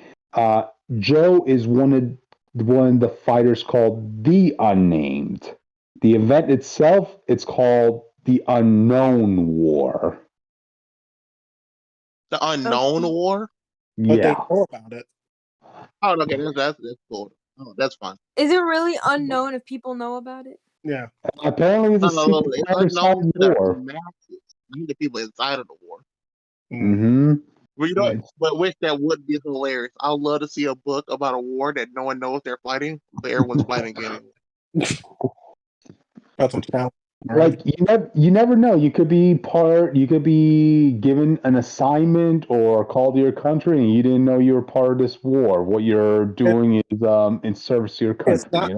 Not the same, but you go out when you're hunting deer, you accidentally shoot like 5 soldiers. And like, okay, you go home. It's not the same, but that reminds me of when Star Trek, the original series, was coming out. They had this, they had a spin-off series they were going to do, where it would turn out that aliens would abduct humans and teach them how to be secret elite soldiers that would go save the world, from like threats that was too much for it. That's what that reminds me of too, where everyone's like fighting a war they don't know, like at any moment you'd be helping one of these soldiers and you wouldn't know. So, there you go. And they got like a 1 episode crossover with Star Trek, and then it stinks out there. So, But yeah. Aren't you guys excited to be talking about the war that nobody will know about? Yes, because you'll know. Yeah. And then we'll know. So it's not really unknown. And knowing is half the battle. That's why most of the world is losing. Fun fact, did you know that was actually also something Transformers said when they did PSAs? Yes. We're not talking about it. It got associated with G.I. Joe somehow. But, there you go. It's more iconic when the G.I. Joe guy said. It is. Mm-hmm. There you go. But all right, then that's it for the book. Which you go ahead. Okay, cool. We're talking about Love Unlimited, Aaron Fischer, Captain America, Part 1. So, it starts out with Steve Rogers, not even Aaron Fischer, damn. So it starts off with Steve giving a speech while also dedicating a center called the Roger Aubrey Center. If you read Captain America, Sentinel of Liberty, I do not, you would know who that person is. So that was cool. That's cool. And, like, Aaron's, he's not really that interested, He's just, like, probably texting people, doing his thing, And then it skips over to a banquet right afterwards where we see some cameos from some familiar faces, which is cool. And then Aaron hears his name, and No, we Steve don't, is like, though. yo, thanks for coming, homie. Also, hold all questions till the end. Hold all questions till the end. You know how I do that. Go. Yeah, so Steve is like, hey, thanks for coming, you know? And then Aaron was like, yeah, your homie seemed like a good guy. Yeah, I had someone like that who was like a mentor to me, I guess you could say. And then like Steve goes into like this whole like mini tangent about like something. And then Aaron was like, please don't. Like literally most of these centers were created just for banquets and such, you know? Which is like fair enough. I get it. You know? Go. And like Steve was like, oh, if this center isn't doing a good enough job, it's us to step up and make that difference, you know? And, like that's what being Cap is all about. And then Aaron's like, yo, I'm on these streets like every day. And I don't see no Avengers here, so you know, Aaron just kind of like walks away, just kind of like displeased, whatever. And he was like, you know what? Look at all these very attractive men. You know what? I might hit some of them up. You know, obviously Kyle and Northstar say no because they're married, and Aaron's a little bit too young for them, which is okay. I forgot Yeah, his I'm saying, name. isn't it a child? Yes. No, he's like a young adult. It's fine. I forgot his name, but he was He's like one of the Ant-Man. young, like 12, 13, He's not 14-year-old. 12. Last time He's I like saw him. at least like probably like 18. Well, last time I saw him, he was like 14. Besides the point, we will get back to that later. I forgot his name, but one of the Ant-Man, you know which one I'm talking about, right? No. Wait, are you talking about? Are you There are talking about three. Yeah, Giant? I'm gonna Scott, send a King, screenshot of who I'm talking about. 'Cause I forgot his name. or they redeemed the Black guy. Can I like finish wait. the description of the Time story? out, guys. Is it the giant guy? Yeah. The only reason I brought it up is because that giant guy just happens to be gay too. So I was like, when you mentioned He also Ant-Man, I happens was to like, be into tall guys, preferably. yeah, okay, Oh crap. Okay. yeah. So, you know, he Oh, meets they're up doing with the the. Loki thing? Okay. Can I finish, please? Go. Thank you, because I had to talk with Cryptid before this, and you know, I this guy named. promised I will let Witch talk and I wouldn't interfere when it comes to this one. All right, so You can go ahead. tangent afterwards. Okay, so he meets up with this guy named Jacob, and he's like, "Yo, don't you remember we already met?" And so then he's like, "Oh damn!" And then he goes to Tommy and David, aka Speed and Prodigy, and Tommy was like, "You know, that could possibly be arranged." And then David was like, "No, Tommy, bad." And then we see Stryker, you know, and he was like, "Hey, maybe we can trade numbers, you know." We gotta like stay together, you know. I was like, God damn it. And then Steve interrupts the entire conversation of everything. I was like, yo, the Serpent Society is attacking. We gotta go. And so everyone goes, and you know, Aaron is about to head to go with them, and then he sees America Chavez and was like, oh my god, we should team up, you know? And then America's like, who are you? And he was like, yo, I'm Captain America of the Railways. And she's like, what? And like, you know, he gives a brief explanation of who he is. Cryptid. Yeah. Go. Calm yourself. Go. Calm yourself. Yeah. You Yeah. Go ahead. You need to mute yourself. You can mute yourself. Go ahead. Okay. So basically, he explains like briefly who he is, and then America's like, "Oh, you're Captain America? That's cute." And then she like gives like the most out of character thing, you know, where she's like kind of like not berating him, but it like kind of just feels like it, you know. And then obviously Aaron is like not really pleased, you know. He's not really happy about literally getting BS by out of character America. And then she literally says this, and I quote, sometimes it's just not your fight, you know? See you at a pride parade, dude. And I'm like, God damn it. You know? And he was like, I guess I'll just sit this one out. I'm like, okay, but there's probably some people still there, but besides the point. So he gets a text from one of his homies, you know, and he was like, And his homie was like, "Yo, we need to talk. Remember that guy you used to hang out with, Glenn? Yeah, he died. He was found dead this morning. Police said he was moitered. And if they were wondering if you wanted to go to the funeral because it's being held soon, Aaron is pretty sad. He's pretty bummed, And he was like, "Yeah, I'll be there. I'm coming home." And that's where it ends. And then I believe it's this coming up week, as of recording this, that like this week alone, is when we're getting the next part of this. I'm not 100% sure, but I actually kind of liked this issue. It was actually kind of interesting, and I'm kind of interested to see how it plays out a little bit, because it's like we haven't gotten a lot with this character. So I'm like, yeah. Home Brady. It was good. I liked it. American Chavez 100% correct. What? Because people keep forgetting this dude has not been trained. He's a homeless kid. Yeah, no, that's true. He is a homeless kid and has to learn everything privately. He does not need to be just running the fight, the circuit. Exactly. I also want to bring this up. Like, wait, as far as I was aware of, he's homeless, right? Yeah. But to my knowledge, how does he have a phone? Homeless people can have. Maybe Cap gave him a phone, bro. I don't know. He probably charged. Yeah, maybe like Steve or Sam might have gotten him a phone, or maybe he had connections with some other people and they got him a phone. Maybe that guy Glenn that got mentioned got him a phone. So I don't know. Who pays the bills for that phone? You know what? I think you're thinking way as we saw, they aged him up so he can date other super gay people. Apparently, so we'll know what happened though. I'm gonna look up how old he is. I'm actually kind of excited for the next issue. I think they might go more into his backstory, especially with the Glenn character that we hear about. So honestly, who knows? Who knows? And Cryptid, I know you don't like this character. You gotta get over it. Some characters are gay as hell. You got to acknowledge it, okay? Like, at least he's getting more to his story. At least he's getting more to his story, unlike some other characters. That's not why he doesn't like him. He doesn't like him because he's an untrained child who got the shield. They're just like, yeah, you be Captain America.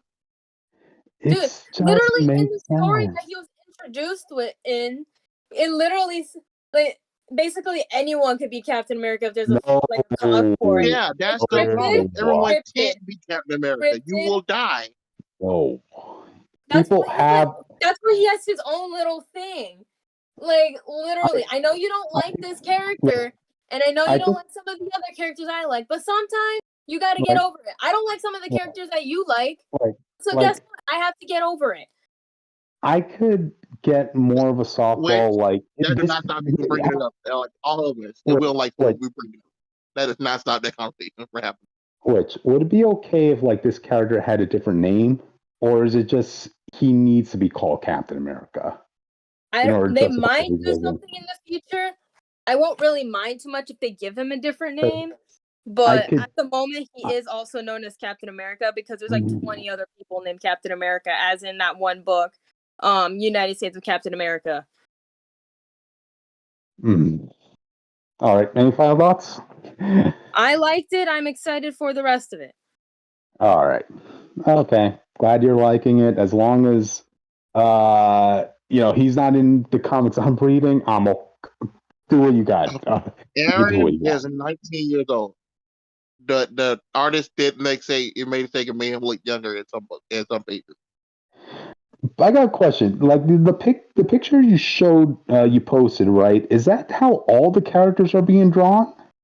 No, they that is just basically like the background art. When you draw like characters in the background and they're not super detailed. That's kind of what they were doing. I was like, oh wow, that war looks weird, but okay. Wait, what was this event going on that he went to, by the way? Which one? Where did he go to meet all these people? Hold on. I'm trying to find the book. Where the hell was it? I'm gonna take it. Was another Loki situation? But a writer was just like, well, I'm just gonna put every gay person I know in this book. No, they kind of Loki did. I'm surprised. That's why when you mentioned, they didn't put Spider-Man in it. Yeah, that's why when you mentioned Giant Man was in here, I was like thinking, oh, let me guess, they did the second Giant Man, the one who's gay, but also I think he's Southeast Asian as well. That's But pretty cool. We don't get enough of queer Southeast Asians. But no. mhm.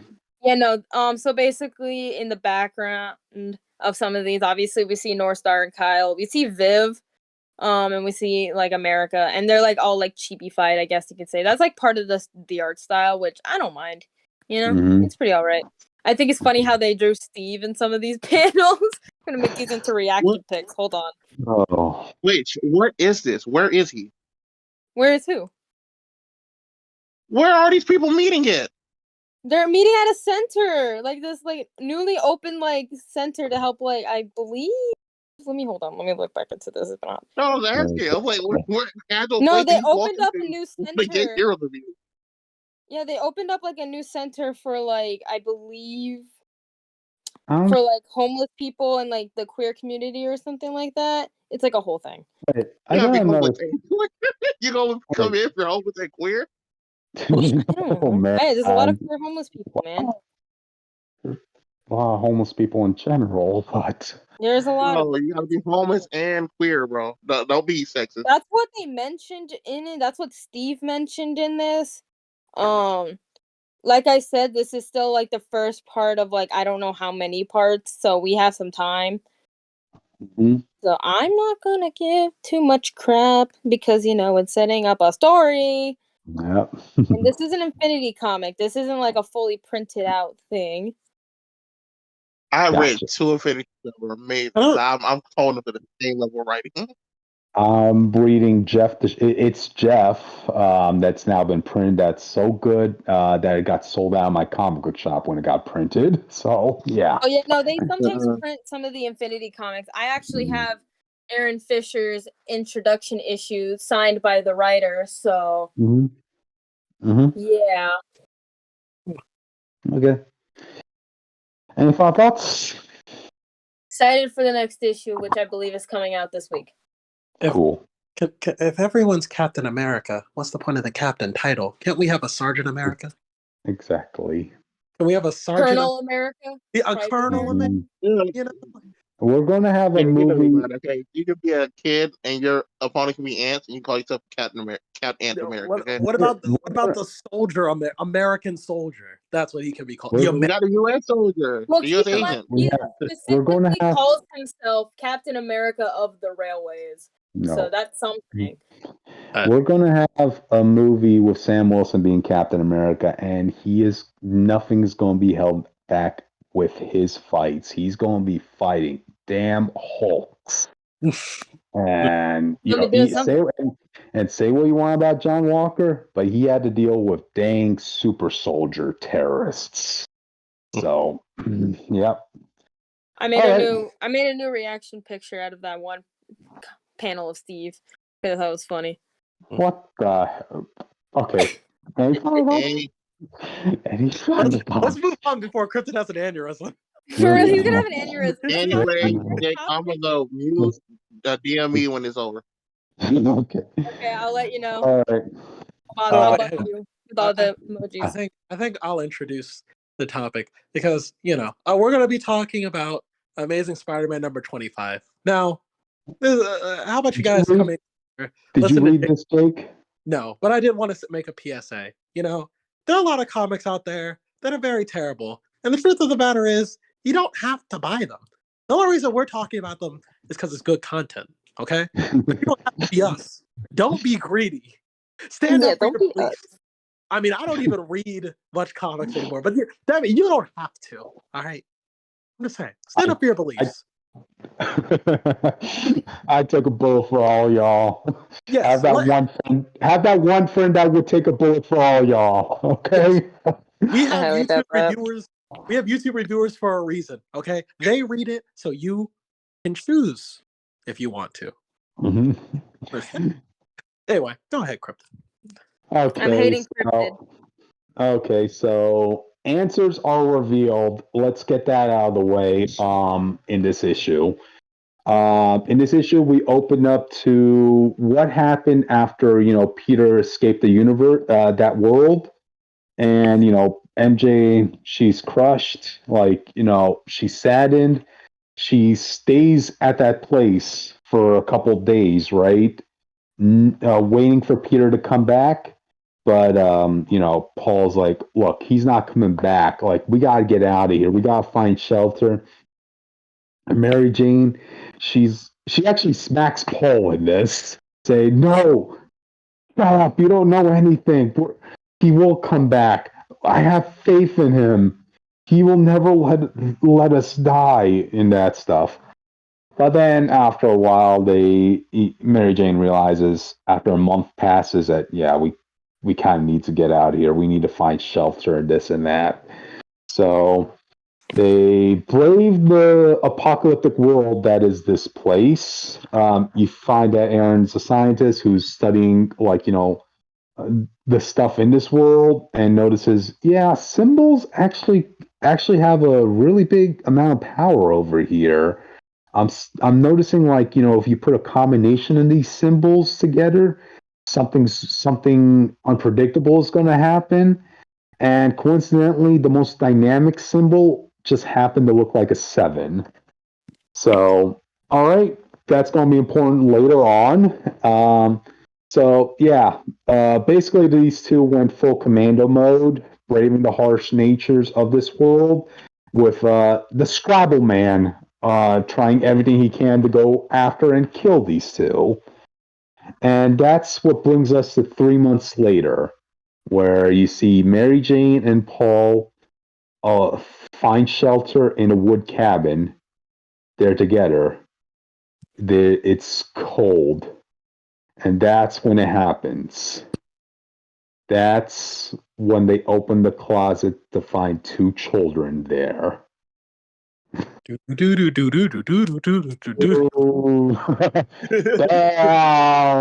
come to find, these 2 children that Mary Jane and Paul have been raising, they're just homeless children that they took in.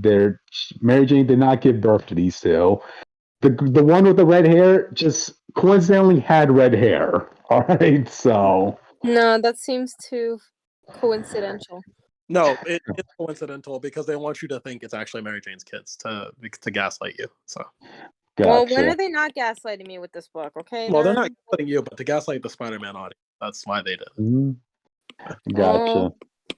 Okay, but anyway, so they take them in. These kids are dealing with some serious PTSD. Like the boy actually wakes up crying, this and that, and he needs his sister to kind of hug him and comfort him and all this stuff. It's up to Paul and Mary Jane to take care of them, and that's when time passes. And they're still experimenting with these symbol stuff. And Mary Jane is being used as kind of like the test runner because they can't really use this stuff on Paul because you don't want to run the risk of harming the guy who actually is inventing these things. Okay, but to make a long story short, we get all the way up to the point where the Scrabble Man comes in. He's about to kill Mary Jane and Paul and the kids. Mary Jane tries her best to fight him off, and then that's when she resorts to using the devices Paul made that generate those symbols. And an explosion ends up happening, and she gets caught in the crossfire, and that's how she gets her powers, right? And she uses it for the first time against the Scrabble Man, and guess what happens? She shoots out cotton candy. Yeah. That's very underwhelming. I know. Okay, but luckily this is the point where Peter comes in and saves the day, and we pick up from where we left last issue, where Paul is introducing the kids to Peter. And then next thing you know, we have all of them return back to 616. Paul and the kids, they're being checked up at the hospital. And this is where we get the awkward moments. Peter and MJ, they're just sitting in the hospital bench not even looking at each other. They're just looking straight ahead. Peter's like, MJ, I tried everything as fast as humanly possible. I was aware like that, time moves faster in your world. So I did everything I could. And MJ is like, Peter, I know, and I know this isn't your fault, but I can't leave them. Damn. And that's when Peter just walks up and gets out of the hospital. I ain't gonna lie to you, I'll probably swing on somebody. I ain't gonna lie. It's funny that you should mention that, right? Because guess who's waiting for Peter outside the hospital? Alicia. Nope. The Fantastic Four. Ta-da. Let me take a sip of tea before I announce this. Yes, please. Let me go get some soda real quick. Hold on. Okay. Give me like 30 seconds. Okay. Oh my God. This is cruel, Jake. I just gotta say that. Okay, so the Fantastic Four are waiting outside and they're like, okay, Peter, you owe us an explanation. What happened to all the stuff that you took from Reed? And Peter is just pissed, looks at them angrily, and says, yeah, the reactor's fried. I used it to bring back Mary Jane. That's all I'm going to say about it. And Johnny's like, dude, what's up, man? Come on, why are you giving this attitude? Yeah, you think your girlfriend coming back would put you in a better mood, but what's going on? What aren't you telling us? And that's when Peter just throws a right uppercut at Johnny Storm. Oh. Yeah. And that's when things like, oh, dude, that is low blow, man. And the fight comes out between Thing and Peter, and Reed comes in to try breaking the fight up, but heck, even Peter's trying to throw a punch at Reed, and Sue is like, "Calm down, dude. What's happening?" And you know what? Peter's like, "You see, that's the thing, Sue. With the day I've had, I want to fight. I want somebody to hit me." And you're like, "Wow, dude!" And that's when Captain America comes in. And then he hits Captain America. I know, because I didn't mention this. Yeah, I didn't mention this before, but Captain America actually did try talking to Peter a couple issues ago to kind of see, yeah, Peter, what's going on? But Peter was in a rush to get this device going to go save MJ, and he basically says, "Beep off, Cap. I need it. I can't stay here right now." So. Yeah, Cap comes in, he talks to Peter, he's like saying, I talked to MJ. Look, there is nobody in this world that knows what you're going through more than me. Because remember, Cap spent 10 years in Dimension Z, and, that's where his son came from, Ian Rogers and that stuff. Yeah. And Peter's like, dude, please, I just don't want to have this talk right now. And that's when Cap's like, okay, he needs some time. Let's just leave him right now. All right.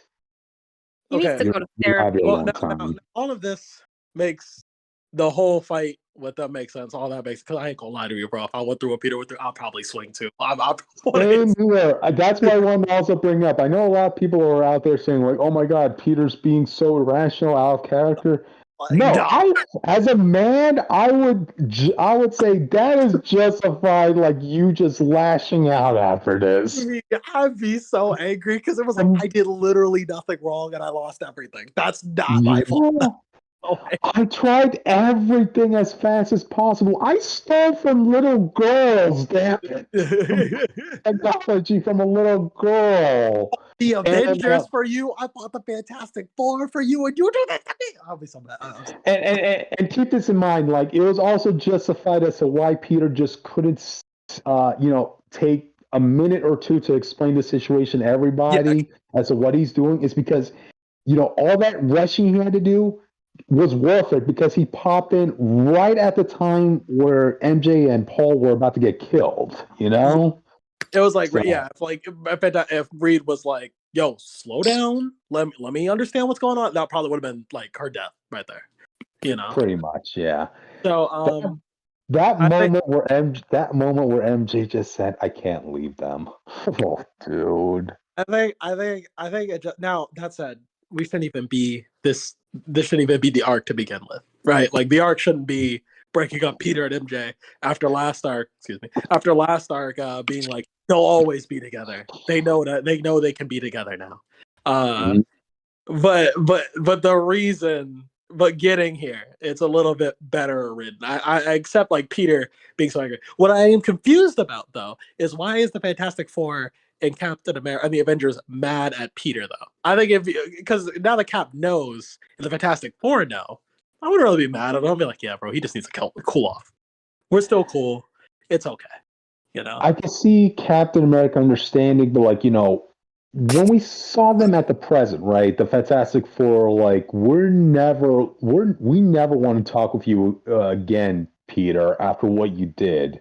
Right. But now this seems irrational for the Fantastic Four to be doing that, Yeah, it's like if you heard what Peter was doing and then how it all ended, I think I would give him a little leeway. I'd be like, yeah, you know what, man, you can stay with us for a minute if you want, whatever. Exactly. Like, Reed, damn it, Reed, we know you damn well you would have destroyed half the universe to save your wife. Damn it. Like, Johnny would be like, hey Peter, let's go hit the bar, bro. We're gonna score somebody with you. We're gonna get you with somebody. All right. That doesn't make this hard. And I promise you, it's not going to be a clone of Gwen Stacy.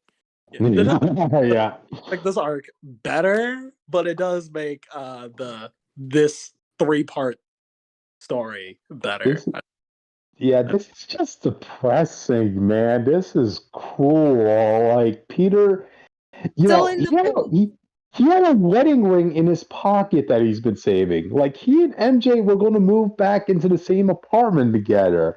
And literally all it took to ruin everything was just one day. Not even one day, but a couple hours. Like, right. It's also, wow. I also like it narratively because it's like every person's worst fear in a long distance relationship. Yeah. You're gonna be gone for so long, somebody else is gonna move in.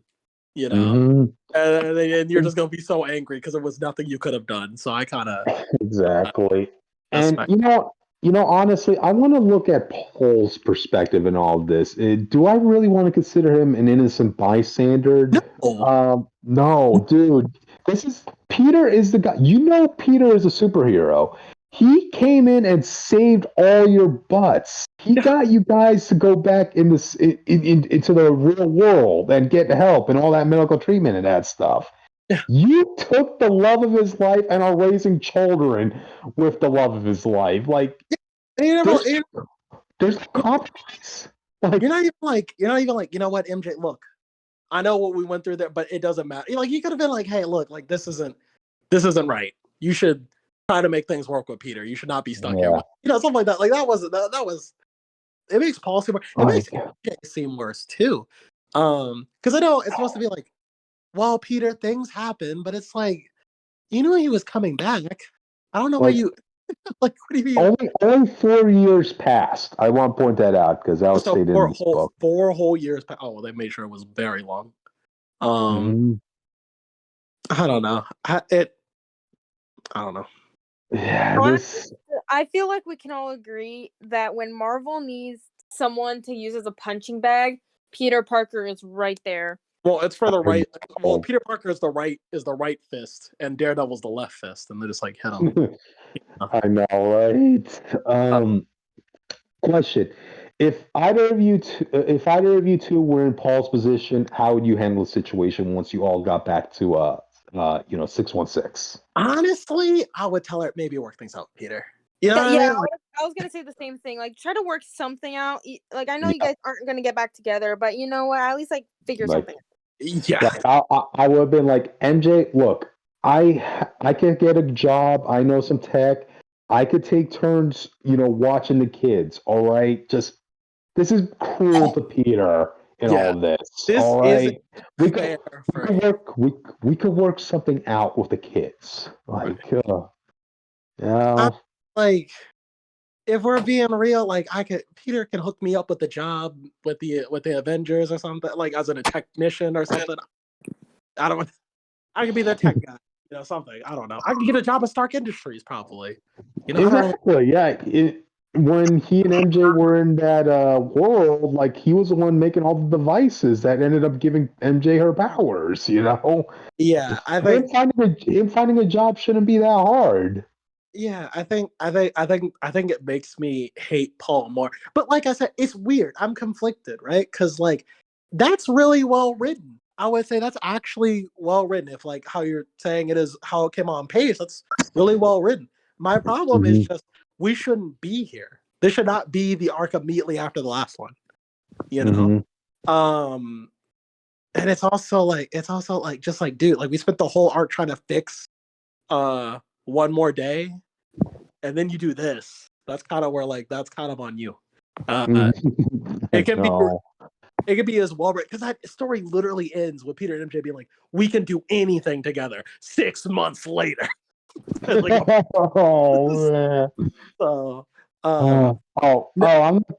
not done yet. Actually, there's actually a bonus story at this, but finish up, Jake. I think the way now we're actually in a good position to fix this. Actually, I think what you could do. I'm still saying it. Mephisto could have put those kids there. Mephisto could have put those kids. Look, we know he doesn't want Peter and MJ together, so he's like, "Well, I'll give these two something to bond over, children, or something like that."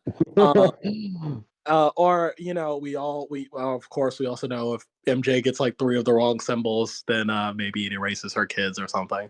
Dude, that is a ticking time bomb because even in this book, when Paul was studying like these symbols, right? He made sure to state we cannot have a triple X skulls. Yeah, I think that has to happen at a certain point in this arc. And I think we're missing the detail though. Like, who are these kids?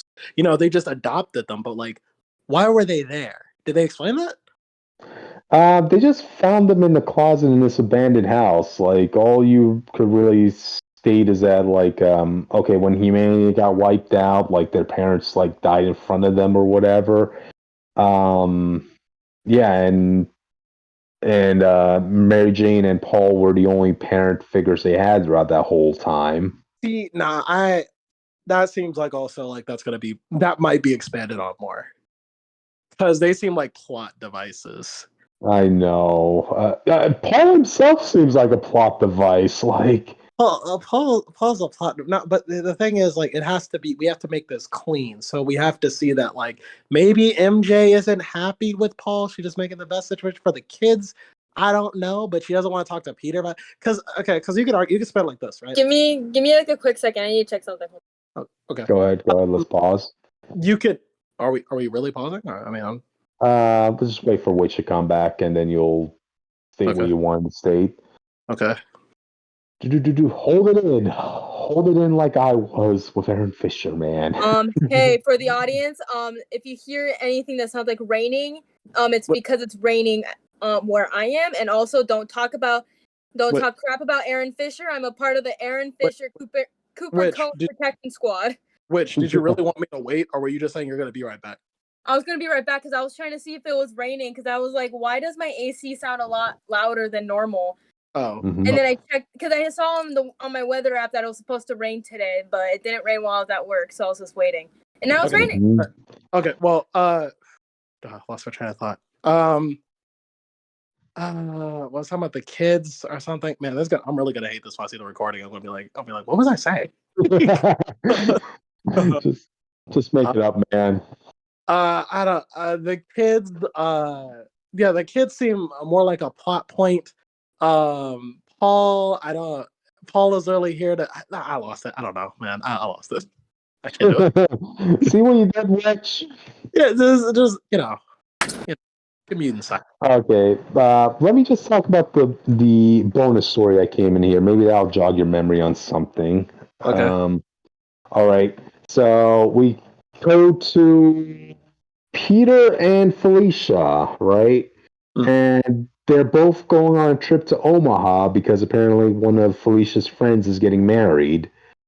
And oh wow! In this issue, you come to find out that Peter he actually cries at weddings. Oh, Yeah, go there you ahead.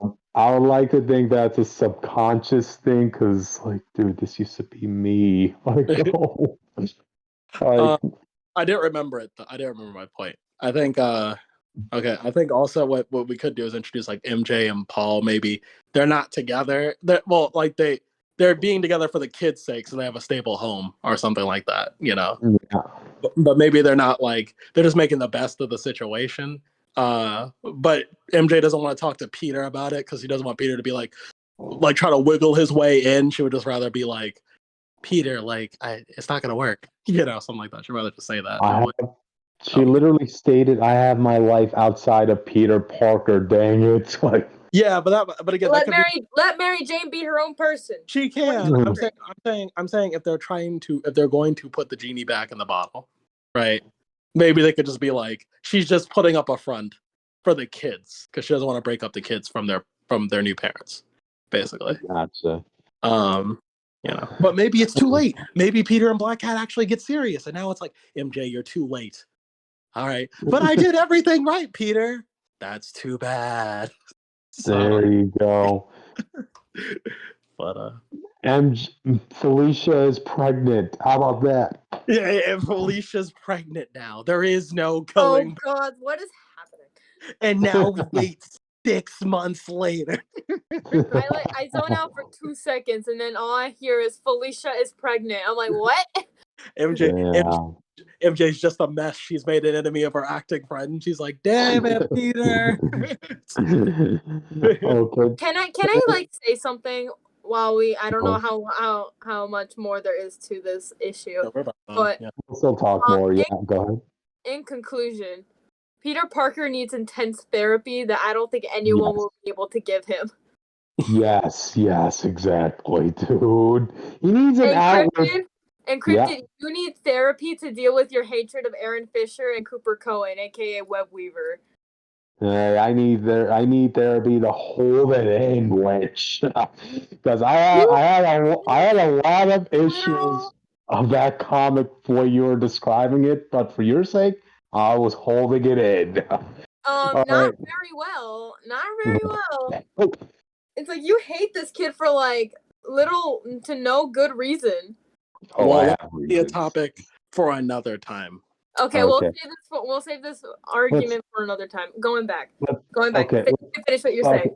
Let's go back to the secondary story at hand. So yeah, you come to find out that Peter does cry at weddings. This kind of reminds me of that the Spider-Man Deadpool book where Deadpool's wife Shikra decided to ditch Deadpool and marry Dracula. And wouldn't you know it, she ties down both Deadpool and a Spider-Man and forced them to be in the bleachers watching it. And the person who's what do you call the person who's giving the vows to both the bride and the groom? I forgot. I'm blanking out. The efficient or whatever, they had Mephisto be the one to ordain the marriage. God damn it. And Mephisto's like, yeah, give me a sec. This isn't my thing. I'm more in the business of breaking up marriages rather than start them. And I can just imagine Peter, under his mask, is shedding a tear. Okay, but going back to this issue, Peter and Felicia, they go to the dance, the after party dance of the wedding. They're dropping off their wedding day gift, and that's when Peter noticed that somebody was stealing all the wedding gifts from the couple. So, of course, he has no choice but to suit up. He goes chasing after them.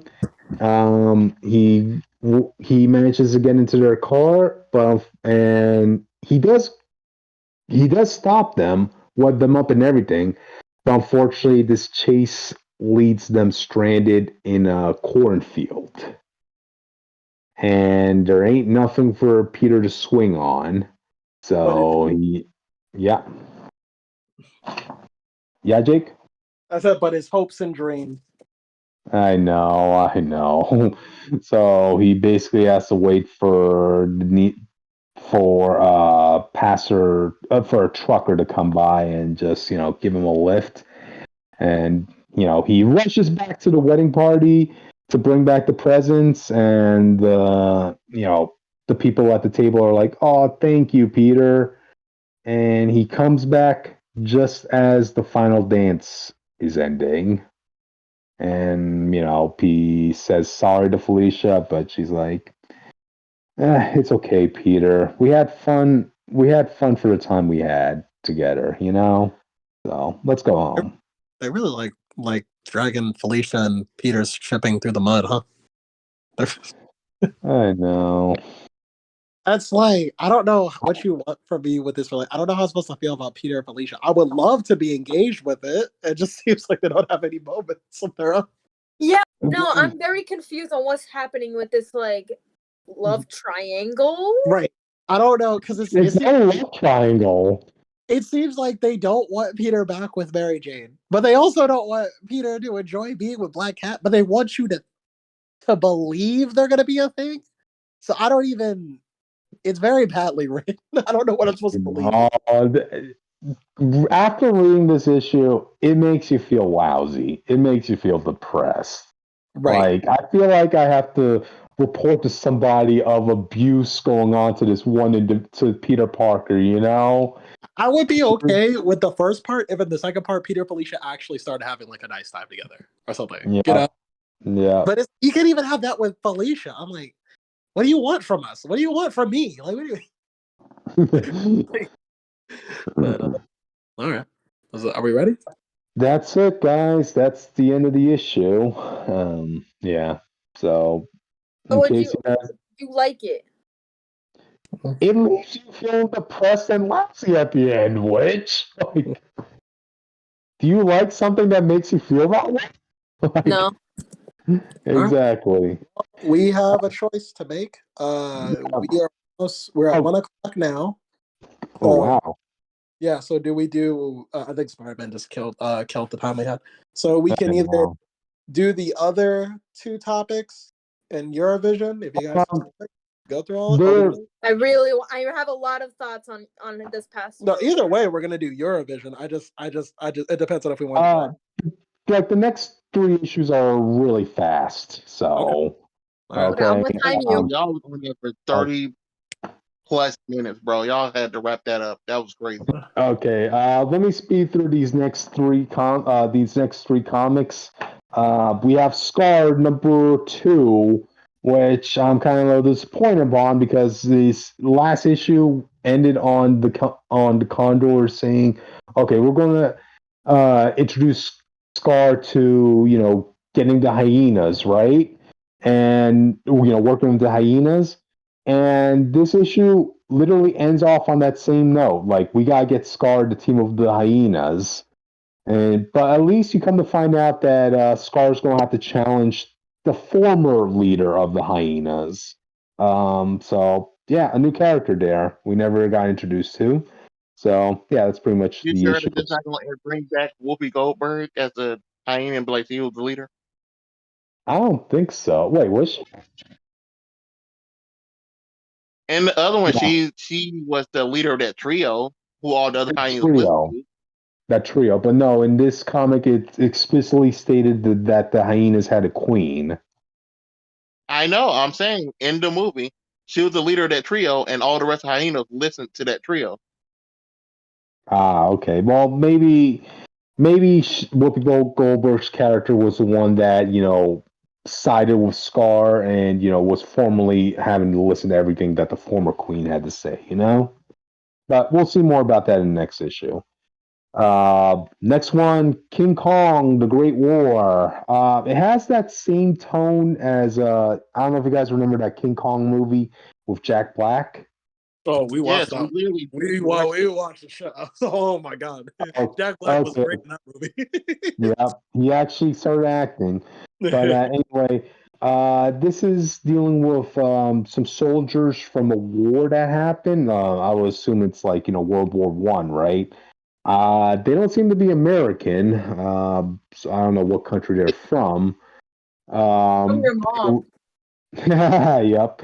But anyway, they get stranded in Skull Island, and basically the issue ends with them getting introduced to Kong, as Kong is killing most of the soldiers already. So yeah, that's pretty much how the issue ends. But look, is this movie Kong or small Kong? I would say based on the design, it feels like the really old version of King Kong. So we're going like not like city tall. We're talking about like Peter Jackson height, like dinosaur Yeah, height. I guess yeah. Okay. Okay. Yeah, like the T-Rex Jurassic Park movie height is the one I'm going. Yep. Alrighty. Okay, so yeah, that was a fast one. And last one is Cosmic Ghost Rider number 3, or as it's That's titled, not Cosmic. on here. Huh? Oh, I That's added not that. on here. I added that at the last minute. I guess Jake didn't get the update. But anyway, it's a fast one. This is Cosmic Ghost Rider versus Valkyrie, and Valkyrie's like, "What the heck? I heard you entered Valhalla in a previous life, but now I have to take you down." In this issue, you come to find out that there are actually 2 Cosmic Ghost Riders running about. And something about the 2 is like screwing up their powers. And the issue kind of ends with them being in a comatose stasis. I really like the cover for the next issue because it looks like it shows both of them. You know how like the old people used to do pistols at dawn? They Yeah, have their back. Yep. How they have their backs to each other. They point their it's a duel. guns Yeah. up. Yeah, a duel. Yep. That's basically the cover for the next issue, both Ghost Riders. So yeah, that's something to look forward to. And yeah, that's it. Wait. Why does she specifically have to take him down? Why does she have to? Well, no. The reason is because because there are 2 Cosmic Ghost Riders. The other one that is in Frank Castle is out spreading mayhem, destroying shit, killing Yeah. people and all that stuff. Even if he was, that's not the job of the Valkyrie to fix that. That's why I'm asking why is she there. Because she sensed death is coming about. Oh, she also sensed that there is death coming about in this Ghost Rider. It's Ghost Rider. What'd you expect? Yep. Yeah, I was about to say you're not making sense, ma'am. What are you talking about? She sees a dark skull bubble over him, so that's Okay, all she that needs. still isn't her job. Let her go home. That's all she needs. But yeah, that's how the issue ends. What she So there needs to we be go. doing is finding where all the people in Valhalla went. It's literally empty right now. There you go. Anyway, yep, that's it. Which Is it my time? There you go. It's your time is now, Oh like John my Cena. god, dude! So this year's Eurovision, it was going great. Yeah. Some of my faves didn't get into the final, like Georgia and Malta. But hey, that's okay, cause guess what? I finally get to vote now. So my BS on this is actually valid for once. Yeah, man, I've been watching since 2017. But the final. So keep in mind, they sent, for Sweden specifically, they sent a previous Eurovision winner to represent them. Which, in my personal opinion, that just gives them an unfair advantage, whether they do well or not, Like, they've done it before, and half the time, they didn't do so well. The other half of the time, we'll get to that later. Hey, Witch, can I ask a quick question? Yeah. What is Eurovision for the audience out there? Okay, for the audience. So basically, Eurovision is a European song contest that's been going on since the late 50s. So basically, a whole bunch of countries, they get together, they send in a song. Doesn't matter if the person is very popular in their country or worldwide. They just need to send in an original song, and then with an original performance and everything. Unless they send ballads, which I hate ballads. Besides the point. But that's basically the gist of it. It's a whole lot more, but yeah. So going back to it. So personally, going back to this year. Personally, I feel like they shouldn't have sent Loreen because she's super popular. Not just in the Eurovision sphere, but if anyone knows who she is, her song Euphoria, her first winning song, was like, it was really good. You know, very popular. People liked her, so they decided, let's bring her back. You know, which I feel like this was kind of rigged. I'm not gonna say how rigged, but that's my thing, because like Sweden tends to have this track record of always doing well and getting into the final and doing well in the final, which I'm just like, okay, something seems suspicious, because all the other Nordic countries have to try so much harder. Mm-hmm. We go to Finland. We're going to Finland real quick. Okay, so they sent a song called Cha Cha Cha. It was by this guy named Karja, right? Probably, and that's like the closest I've ever got to pronouncing his name right. So keep in mind, his song is a fan favorite, right? Everyone loves it. And then we're gonna go to Norway real quick. They send an artist named Alessandra to with a song called Queen of Kings, which sounds very familiar. If you hear it for the first time, I would recommend listening to it. They do great. That song's amazing. Everyone loves this song, right? We're doing great so far. There's some good ones, there's some meh ones, and then there's like a couple like not so good ones. That's kind of how it usually goes for Eurovision. So we're gonna go. So back to the final. Yeah. So everyone performs. It's all great. It's all bougie. You know, we're doing great. And then the voting starts.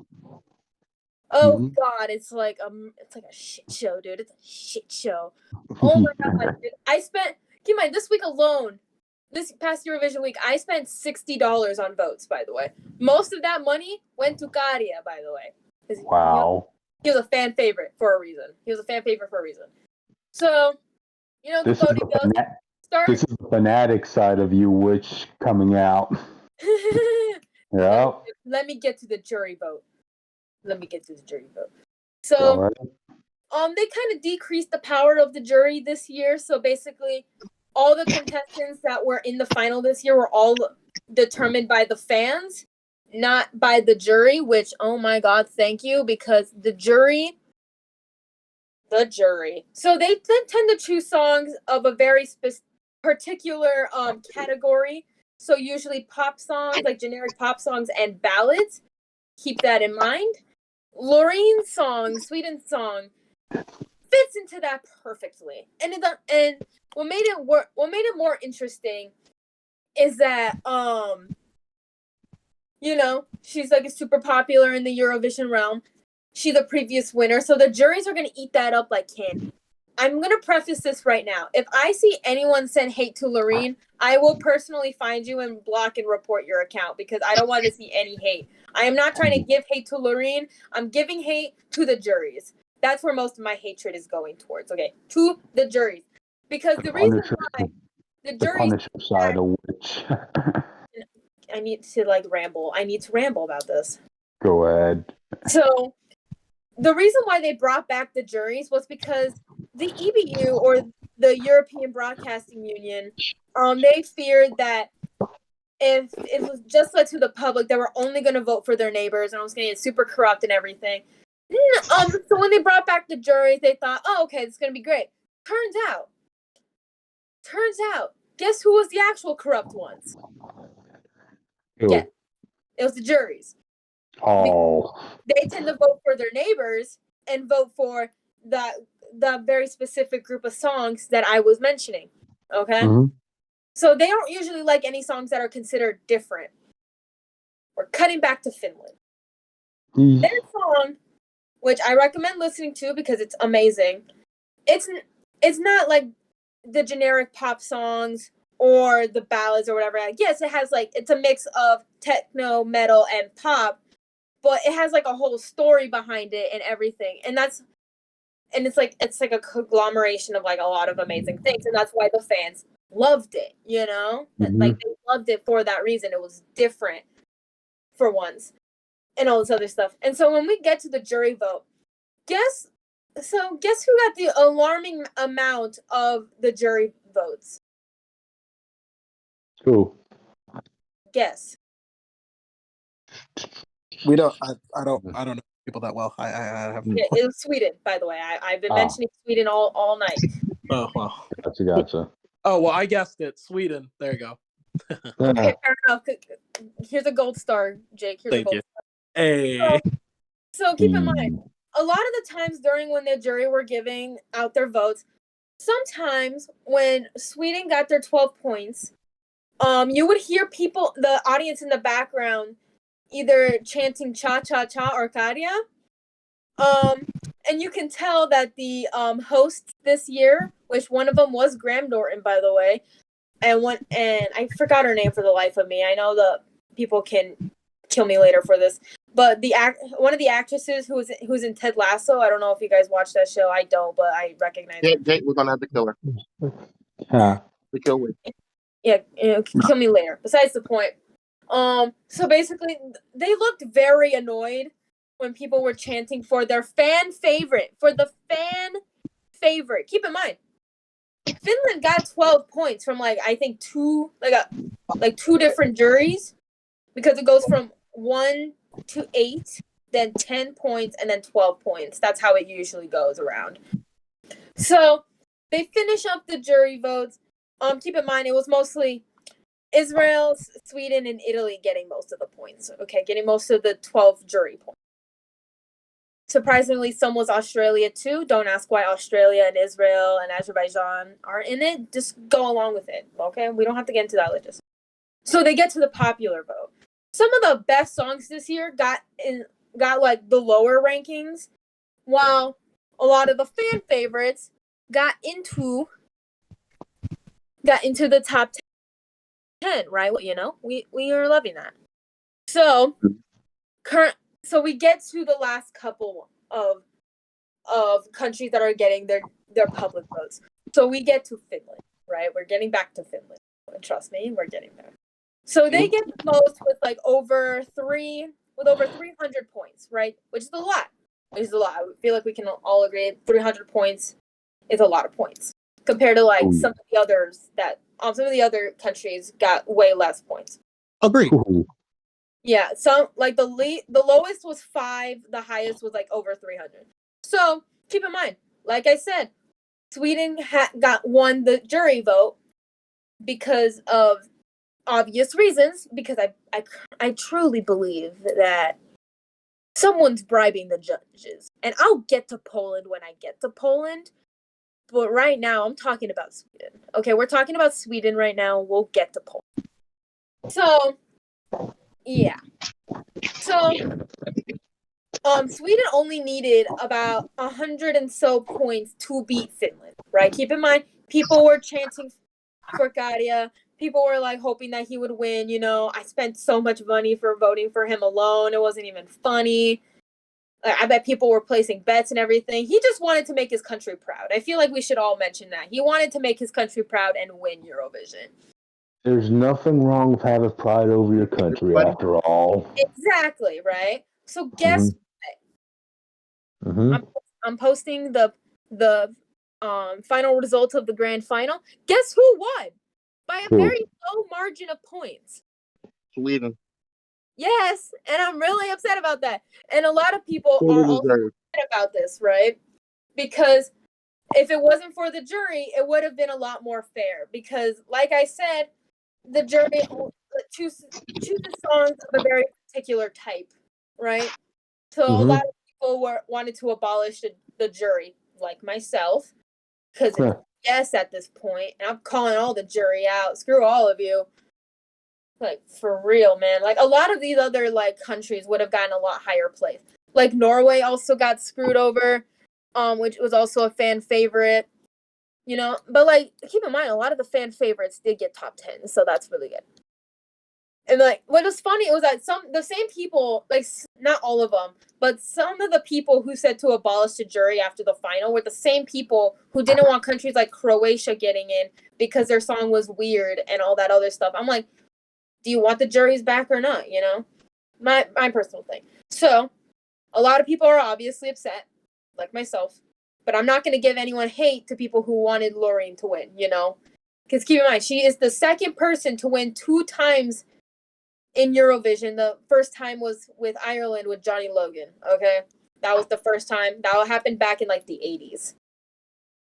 It's the 2020s, as you can obviously tell. Mm-hmm.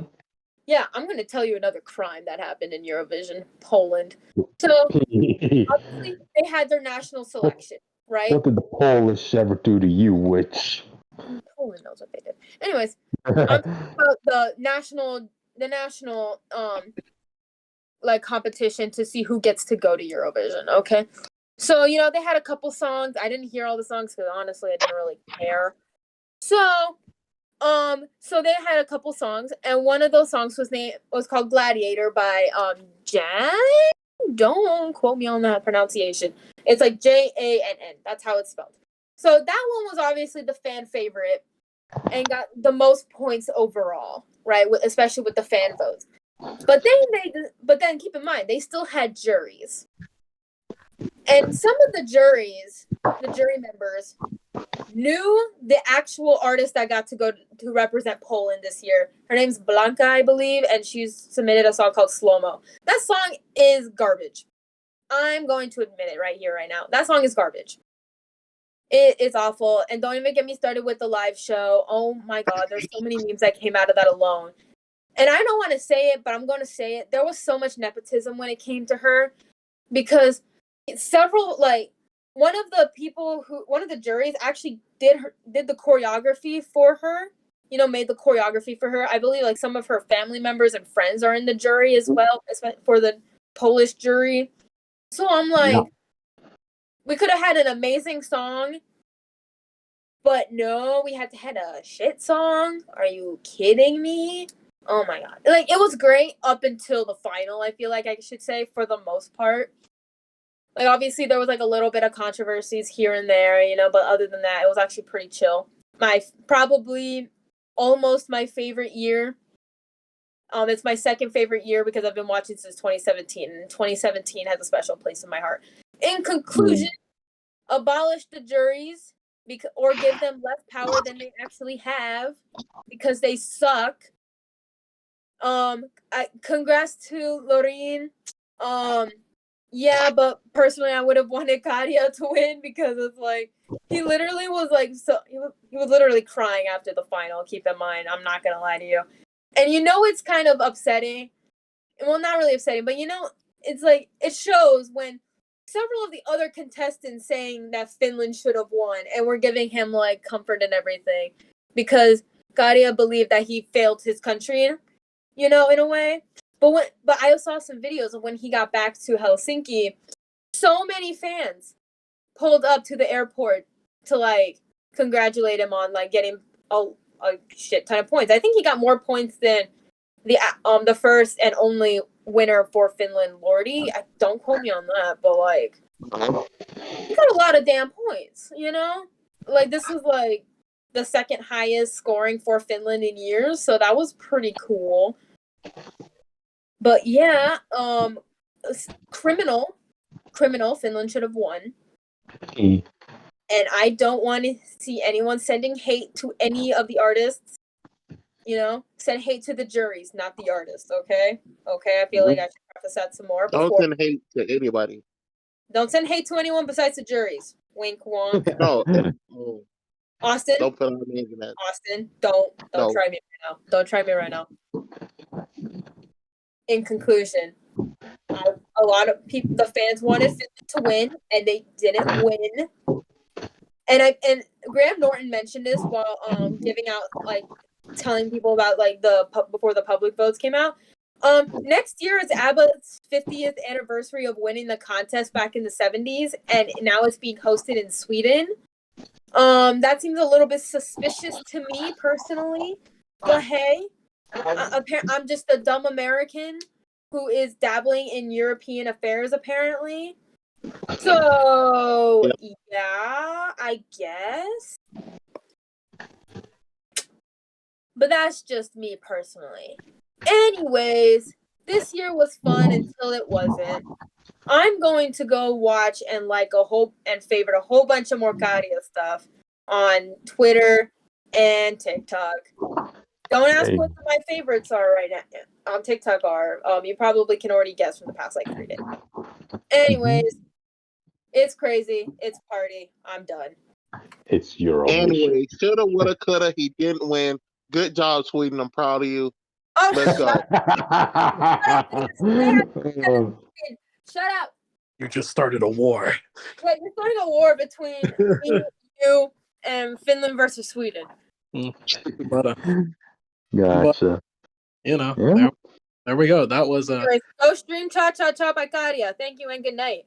that was another episode of Phanatic Night. So, if people see this, tell us what you think and what we can improve on and stuff like that. This will be for Monday. I know that for sure. So, some of us on the socials, if we remember to put them in this. Which plug your stuff. Yeah, you can follow me on TikTok and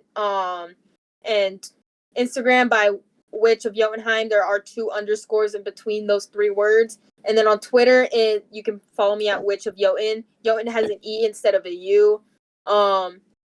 Yeah, you can see me talk about the most randomest things. So, and you can follow me my cosplays and art, please. Thank you. And you can follow me at nowhere because I'm not into social media, so you know.